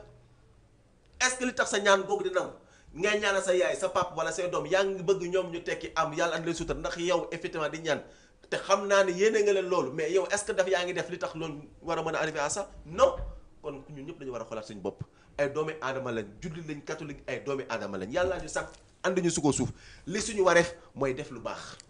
on doit être des hommes de bien au service de la communauté leneen waruñu suñu def lu baax loolu nag man dama jàpp ne ci li ñu ne ci wàllu politique ak sagesse bi ñu jël comme appellation tuddee ko suñu tur mouvement suñu cër rek mooy def lu baax ngir askanu Sénégal ndax askanu Sénégal demain moo ñu jugé démb tey soog a ñëw. d'accord tey pour que ngeen mën a réussir loolu foog am aussi ay ndombal tànk wala dara yoo xamante ni tey jii da ngeen koy occuper tey yaakaar naa ni yoru leen ONG mouvement ngeen yor est-ce que tey am ngeen ay plan yoo xamante ni teg ngeen ko ci échéance yu ñu jëm muy échéance 2027 di élection locale yi pour que ngeen am ay mairie ci ay gox-goxaan de ce fait que tey jii ngeen mën a vulgariser li nga xamante ni mooy combat bi parce que su boobaa da ngay fekk am ngeen daal ay postes de responsabilité yoo xamante ni dañ leen ko jox ci ay gox. en fait xam nga déjà am na ay actes passant yaa ma koy laaj. déjà nous à Thiès déjà on est en train de faire des actes parce que li ci mel ni bon c'est waa Thiès certainement mu li may à chaque fois dina ñëw ñi kon yéen a andi saturation bi am à Thiès parce que jeunes yi on a acheté des motos un jeune une moto politique boobu lu ñuy def à Thiès la. Jakarta. c'est pourquoi j'ai du mal à le dire mais mënoo def leneen. jox mais avant Jakarta lan moo fi amoon c'est-à-dire que non je suis pas d'accord avec ces gens qui mënuñ defee. fii dund nañ fii ay at gisuñu woon Jakarta gisuñu woon ay moto yu def ay courses mais avant Jakarta y avait des jeunes qui étaient là ngeen di promouvoir ay programmes ak ay mbir ñu koy def pourquoi tey Jakarta commencé rek ñëpp bëgg a tourner autour de Jakarta. xam nga on fait deux choses. y avait des politiciens yu commencé woon avec les femmes ci ay salons de coiffure. mais après fan la mujj. salon yëpp tëj nañu. après y avait la saturation. parce que ñun on fait deux choses. non seulement on essaie d'orienter les jeunes vers les structures de l'État. pour ñu ci bëgg ay financements ki demee noonu. mais ñi ngi si xam ne aussi tamit peut-être pour des conditions factuels comme vous dites ils ont besoin donc d'économie et cetera on vous donne des motos nga dem nga liggéey pour 4 mois nga ñëw nga rembourser ñu jox ko keneen aussi et cetera suivant effectivement des règles et cetera. pourquoi dans l'agriculture. ba il y a le domaine des Niayes. xam nga loo gis aussi benn la parce que aussi. il y a le domaine de l'horticulture. xam nga aussi déjà pour ces motos j'en profite aussi pour remercier suñu partenaire ñi ci accompagner. parce que accident yu bëri rek. waaw c'est vrai mais quand même on ne le souhaite pas te ñaan ñu ko yàlla lu ñu yéene bi rek mooy jàppale. yéen bi ñu ci am rek mooy taxaw. donc loolu moo ñu poussé à ce que donc on a créé ce projet comme aussi parallèlement pour les femmes. yëkkati xaalis foofu peut-être il y a un peu de différence parce que nous ce qu'on fait peut-être mooy dañu ñëw par exemple dans une zone au lieu que ñu jël xaalis jox ko donc un groupement. dañ naan par exemple vous defal lañu situation. ñi fi ne ñu defal ñu situation ku ci ne famille am par rapport ak problème yi muy traversé li mu bëgg et cetera ñu étudier ko cas par cas. ñi nga xam ne jàpp nañu effectivement ils sont dans l'urgence yëkkati xaalis jox leen il nous est arrivé tant de fois de faire ça pour des femmes ñu dem liggéey jënd kii machine wala def leneen liggéey suñu paree ñëw rembourser ñu jox keneen parce que dañoo jàpp ne au lieu que ñuy jox xaalis bi ñëpp peut-être ngeen koy séddoo du leen amal benn njëriñ mieux vaut effectivement que ça soit des financements directs et je pense que foofu lay ëppee impact sur la population donc loolu c'est des choses yi nga xam ne ñu ngi koy def actuellement maintenant par rapport les ambitions locales vous l'avez dit ce qu'on est en train de faire poche rek attanu ko poche rek attanu ko il faut quand même de très grands investissements am nañu yéene bi mais lépp loo gis dafa am fu mu war a jaar parce que wax naa la ko léegi il nous est arrivé dans le passé de ne pas vouloir aller à l'élection municipale parce que ñu jàpp ni jotagul woon jarul yàkkamti parce que dama jàpp ni maa ngi koy sama soxna de ma ne ko politiciens peut-être waroon nañu ñoon di bàyyi xel ni yàlla daa noppi démb tey soog a ñëw dina leen doon dimbale par rapport ak seeni prise de position ñuy bàyyi xel lu bëri di bàyyi lu bëri ñun mooy li ma la wax ci par rapport ambition ñu am au niveau local dinañ ci def li ñu ci war a def dinañ ci liggéey parce que ñun commencé nañ ko sax di ci liggéey mais suñ sa tolloo ak ñan ko war a sekkal waxtaane ko parce que lu ñu bëgg la ñeneen bëgg ñun ñu ngi ci mais suñ sa tolloo dinañ xool effectivement nan la ñu war a mën a def ba yegg ca mais l'essentiel mooy on est là pour la ville de Thiès on est là pour le Sénégal et on travaille jour et nuit pour servir la population thiessoise et d'une façon générale celle du Sénégal. wax nga ko vous êtes là pour le Sénégal mais ci sa biir discours yëpp mën naa jàpp ni 99% yi c'est Thiès. mouvement sagesse tey su ngeen koy wax. dafa jëm ci wàllu citoyenneté dafa war a jëm ci li nga xamante ne maanaam mooy l'éducation de base maanaam ci suuf est-ce que tey jotul mouvement sagesse représenté wu ci 554 communes yi nekk ci 45 départements yi nekk ci 14 régions yi bañ a yem uniquement Thiès. parce que wax yëpp Thiès la. pourquoi je dis Thiès parce que. Jakarta yi Thiès la. pourquoi je dis Thiès. parce que boo donc comme ni nga ko waxee wàññi boo gisee ko tàmbalee ci benn. waaw parce que la base peut-être c'est à Thiès c'est notre siège même le siège effectivement se trouve à Diakhao. bi nga xam ne je le sais au passage c'est mon quartier de naissance et cetera donc Thiès pratiquement une bonne partie donc du bureau politique national peut-être fa la ñu dëkk. mais aujourd'hui là où je suis mën naa tudd Boubacar de Fatick. mën naa tudd Boy Ndiaye de Louga. mën naa tudd effectivement comment ça s'appelle encore Bangui Coulibaly de Tambacounda mën naa tudd effectivement Fatou de Ziguinchor donc mën naa tudd Ogo de Diamniadio et de Sébikotane. donc pour vous dire toutes ces personnes là. représentent le mouvement et dëkkuñu Thiès donc le mouvement est bien implanté partout au niveau national. D'accord. mais seulement que comme l'avait dit un journaliste pourquoi kenn xamu leen. je lui dis aujourd'hui xamel moo gën a yomb ci àdduna si. taalal sa live TikTok ou Instagram tout le monde te connaît le plus important c'est d'agir à la base et de faire doucement ñi nga xam ne ñoom laa fi tudd ak ñeneen yoo xam ne peut-être tudduma leen peut-être question de temps ku ci ne ca fa nga ne yaa ngi xool donc nan nga mën a effectivement donc élargir les tentacules du mouvement liggéey effectivement pour que mouvement bi ñu gën koo xam au niveau de la représentativité donc fi nga xam ne foofu nga dëkk ñu ngi ci suñ sa yeggee maintenant au niveau des élections municipales ak leneen ak ñoom ñu ko àndal ñëpp dinañ xool niñ ci waree mën a participer parce que damaa jàpp ni nag jot na mouvement bi aussi vraiment en tout cas mën a bokk ci li nga xam ne mooy ay jogante pour ñu permettre non seulement mën a am ay représentants au niveau donc des municipalités pour mieux effectivement construire le projet mais surtout pour mën a effectivement en tout cas pour mieux en tout cas nous investir par rapport aux besoins donc des populations locales inchallah. D'accord ci biir loolu yaakaar naa ne nous vous souhaitons bonne chance et bonne continuation comme ni mu ko waxee mouvement bi ñu bëri xamuñu ko mais dafa jot aussi ngeen dem ci réseaux sociaux yi dafa jot ngeen taal seen live parce que jamono foofu la toll am na ñoo xamante ne tey pour nga communiquer ak ñoom tant que jaaroo ci réseaux sociaux yi tant que jaaroo ci live yi tey mënoo leen am donc loolu aussi foog ngeen dugal ko ci c'est bien que nag base bi mën na ci am mais jamono bu nekk ak lu mu tollool parce que tey Pastef su réussir manipuler les jeunes parce que dafa dem ci jeunes yi fi nga xamante ni foofu la mën a communiquer ak ñoom mu communiquer ak ñoom parce que l'avènement des réseaux sociaux est venu avec Pastef voilà donc c'était une contribution rek boo xamante ne dama ko doon yokk ci seen mouvement voilà donc dañuy ñëw ci Barthélémy Dias ñu gis ko mën ni dafa defaat retour am ci seen politique bi après une coalition ak Yewwi Askan Wi après dafa ranger derrière Taxawu Sénégal après sàmm sa kàddu mu mel ni dañuy gis beneen Barth bu ñëw Barth bu bees Barth bu ñëw ci benn front boo xamante ni Sénégal bu ñu bokk la tey nga yor mouvement bu tudd sagesse Barth woote Sénégal bu ñu bokk tey su ma déggoo sa discours ak par rapport ak discours am dafa xaw a méngoo est-ce que pare ngeen pour boole seen doole pour sauver le Sénégal. xam nga ci li ñu ne képp kuñ ci woo. pour le Sénégal dañ ciy taxaw ndax mënumaa wax li may wax sànq pour le Sénégal et que nit di jëfee ni mu war a jëfee pour askanu Sénégal ma naan ko déet. képp ku ñu woo ngalla rek la nga nekk ca la ngay woote na doon lu dëggu ci yow na doon loo xam ne Sénégal la ko waral na doon loo xam ne Sénégal la ñor ñun képp ku ñu xaar te woo ñu ci loolu incha allah pare nañ pour toog déglu la en tout cas pour askanu Sénégal parce que leen rek moo ñor Tange wax naa ko sànq. c'est le bien-être de la population sénégalaise lenn rek moo ñu ñor c'est la sécurité je dirais pas de leur bien mais sécurité alimentaire de la population lenn rek la ñu ñor que jafe-jafe yi nga xam ne donc ñu ngi koy gis ci askanu Sénégal ak fu ñu mën a nekk biir ak biti réew ñu xool effectivement nan lañ ci war a mën a andi ay saafara te loolu képp ko xam ne jàpp naa ni yaa ngi ci di ci yëngatu di ut ay pexe pour en tout cas jafe-jafe yooyu askan bi di dund pour ñu mën ci andi ay saafara andi ci ay solution jàmmaa jàpp ne képp kuñ ci woo par nañ en tout cas pour déglu la ci par nañ pour ànd ci ak yow muy Barthélémy que je salue au passage parce que aussi li muy def aussi ñëpp rafetal nañ ko parce que jàpp nañu effectivement nit ku am solo la nit ku xeexal Sénégal la nit kuy def lu am solo la fële fi mu nekkee en tout cas ville de Dakar donc ku ci mel noonu je pense que ak kenn ku ci mel noonu dañ leen war a protéger mais waruñu leen di leen xalab donc ñu ngi koy ñaanal en tout cas yàlla defal ko jàmm defal ko képp ku mel ni moom bi nga xam ne say mbëbët lépp mooy en tout cas askanu Sénégal jàpp naan ci loolu képp kuñ ci woo pour ñu àndee ko liggéey ko pour njëriñu askanu Sénégal mën nañ la ci wuy mais tey lan ngay wax tey ci Barthélémy bi nga xamante ni ñenn ñi ci Sénégal dañ ko jàpp ni que complice su régime bi fi nekkoon la tey wax nga ko sànq ci sa biir kàddu nit ki soo demee di ñaanal sa doom wala di ñaanal sa waajur alors que yow leer na la que est-ce que yaa ngi wax wala yaa ngi jëf li nga xamante ni tey jii ñaan boobu dina nangu maanaam wax nga ko ci seen biir mouvement du ngeen diggee du ngeen wax lu ngeen amul du ngeen taxaw tey def ay promettre te di ngeen fonk seen kàddu alors que démb bi nga xamante ni tey jii ñi yor tey bopp réew mi définir nga ko ci plan de redressement bi lépp lu ñuy wax da nga ciy am jiixi jaaxa lépp lu ñuy wax doo ci am li nga xamante ni maanaam mooy confirmation da nga ciy am doute tey Barth nekkoon seen ginnaaw ànd ak ñoom te jamono ju muy ànd ak ñoom xamoon nañ ko ñooñu lu ñuy wax gëmuñu ko est-ce que loolu tey du doon ay répercussions ci kawam. oui c'est vrai que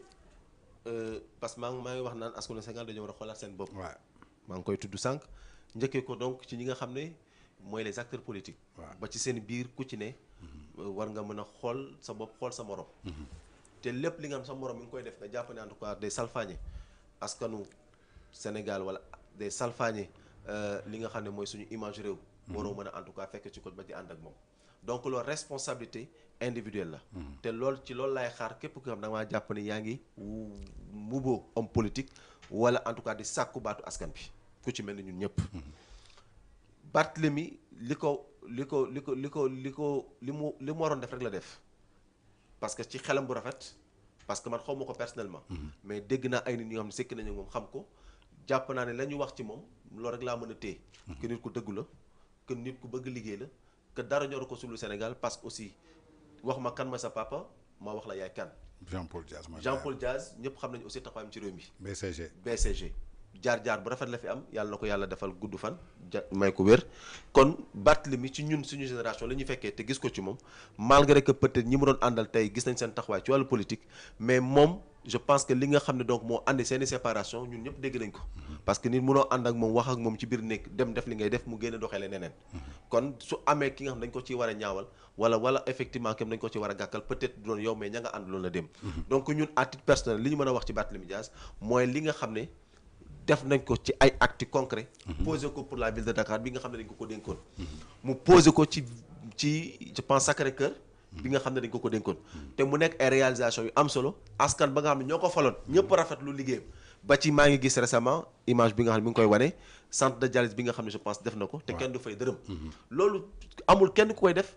te effectivement duñ la jàppale. amul kenn ku koy def pour askanu Sénégal ñu lay xalab. parce que ñun askan bi lañ fa nekkal képp koo xam ne donc sa mbëbët ak sa yéene mooy wàññil askan bi jafe-jafeem je pense que donc dañ la war a jàppale dañ la war a gunge. kon ci moom comme que moom ci loolu la nekk. te wax dëgg yàlla da ko prouve ñëpp gis ko kon ñun mënuñoo am benn jugement à titre personnel xam mën nañu ko def ci moom li ci am solo rek mooy li muy defal askanu Sénégal te wax dëgg yàlla ci loolu ñëpp gis nañ te dañ koy effectivement saluer donc nañ ko ñaanal jàmm rek ci li nga xam ne ci la nekk. d'accord dernière question tey ñi nga xamante ni dañuy jàpp ni que pour une stabilité une paix durable dans le pays il faut que le premier ministre démissionne que Diomaye ak moom ñu séparé wu ban lecture la ci seen mouvement def. xam nga nag foofu am na benn sortie bu ma ci def récemment et ku dem ci sama page TikTok dañ ko gis.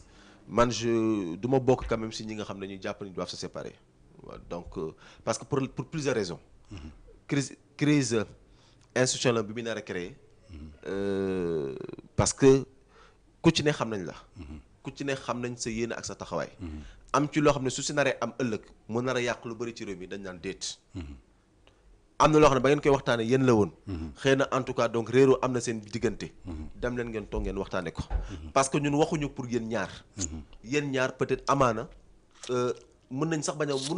a wax ci yéen ba àddunay tukki. mais tey suñuy wax ci yéen c'est parce que dafa am lu ñu leen dégg loo xam ne moom moo leen ko may askan bee ko moom. muy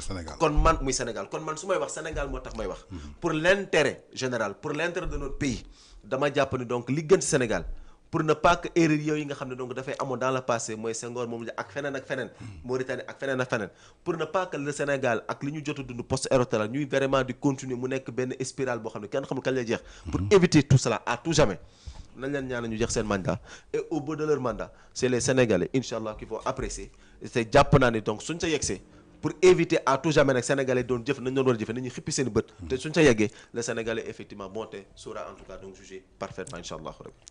jërëjëf mu nekkoon El Hadj Doudou Sow jiite mouvement sagesse ñu amoon mbégteeg bànneex daal ko tey suñu émission carte sur table li ñuy cërale woon ci waxtu jeex na ma lay gërëm di la jaajëfal di la remercier am mbégteeg contentement am la suñu plateau ma bàyyi la nga lancer sa message ak sa mot de la fin. non Tange vraiment bëggoon nañoo sax en tout cas mu gën a neex. mais dañuy sant yàlla aussi vraiment di la remercier. parce que aussi vraiment dañ la yàgg di seetaan gis la vraiment nga am taxawaay aussi bu exemplaire ci réew mi kenn mës la dégg ci loo xam ne vraiment ku ko dégg ne waa cam wala boog taf sa gémmin donc yàlla na la yàlla doolee jàppale Amiin. doole lay kàttanal ba li nga xam ne yaa ngi koy ji di ko def ci paysage médiatique bi mu doon loo xam ne toujours day servir askanu Sénégal liñ ci mën a def ba wax aussi mooy fii nga nekk aussi yàlla na gën a yaatu Amiin. yàlla na gën a bakkane ba lépp li nga xam ne am nga ko yéene pour effectivement presse bi am ko sa yéene yàlla na ko yàlla suñu borom mottali ba ñëpp gis ci seen bopp Sénégal jëriñu ci may jaaree foofu aussi en tout cas di gërëm ñëpp ñi nga xam ne donc ñoo bokk ci mouvement la sagesse ak ñi nga xam ne jamono gi may wax maa ngi waxtaan ak ñoom ci yeneen effectivement horizon politique lépp li nga xam ne mbëbët la yàlla na ko suñu borom en tout cas mottaleeg jàmm pour askanu Sénégal di remercier aussi ñi nga xam ne aussi vraiment dañuy jàpp ci liggéey bu baax a baax je ne citerai pas leur nom par décence mais dama leen di tudd rek mon administrateur maa ngi koy nuyu ci jàppale gu wér-wér di nuyu aussi mon oncle ak ñëpp ñi nga xam ne vraiment donc sans peut-être ñuy tudd seen tur ñu ngi jàpp ci liggéey parce que aussi Tange li ñu def dafa metti dafa metti politique dafa metti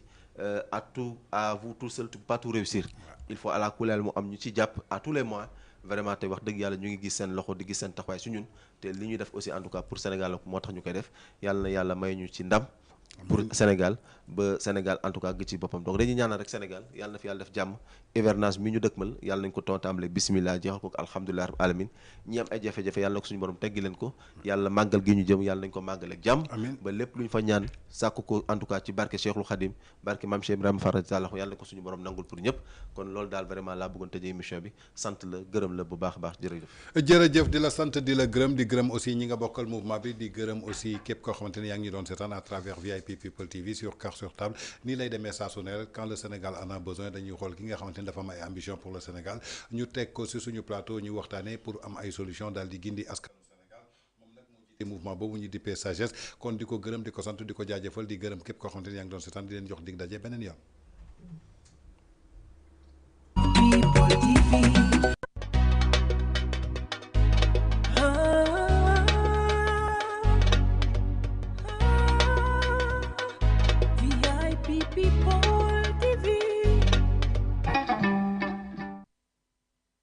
mbégte kër gi mooy fësal bànneex ci biir néegu sëy waaw Vitamax double shot coffee nee na dëgër këcc te doo gaaw a daanu yow mi nga xamante ni da ngaa néew kàttan bëgg a renforcer li nga xamante ni maanaam mooy sa kàttan jëfandikool Vitamax double shot coffee muy ay produits 100% bio amul benn effet secondaire ñu daal di koy testé ci laboratoire yu gën a mag muy 100% bio boole kook ay mélange yoo xamante ni daf lay bàyyi toujours nga delluwaat ci sa ndaw ginnaaw loolu nag li nga xamante ni mooy double shot coffee énergie ñëw na tey pour feddali bànneex ci biir néegu sëy bi jël ko jëfandikoo ko jaar ci bio herbal coffee bi muy ay produits 100% naturel renforcer sa capacité nga dëgër këj te doo gaaw daanu renforcer sa capacité sexuelle guddi gi gudd lool dama ni dina neex lool lu ko waral nag bànneex rek nga ciy gis ku ko bëgg a defal sa commande léegi ci 77 751 59 59 ñu daal di koy livré muy ay produits yoo xamante ni da ngay jël sachet bi def ci ndox bu tàng doo ci boole suukar daal di koy naan ñaari fan la lay téye dama ni dëgër këcc te doo gaaw daanu defal sa commande léegi ci 77 751 59 59.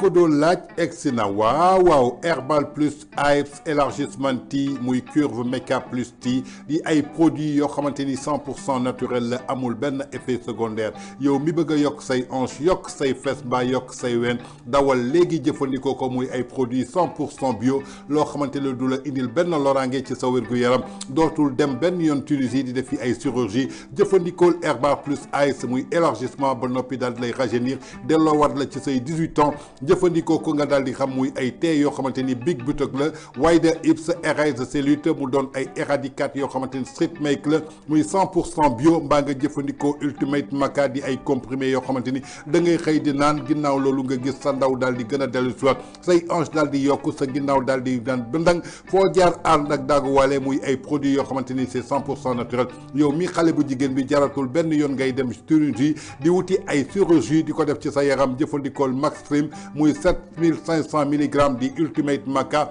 mbaa herbal plus Ice di ay tii yoo xamante ni moom ngay naan pour que mu daat lay jox forme jox la teint jox la lépp loo xamante ni day nes-nesal sa yaram defal sa commande léegi ci 77 836 04 48 77 836 04 48 foo mën a nekk ñu libéré la ko effet immédiat naanal léegi gis résultat yi ci saa si.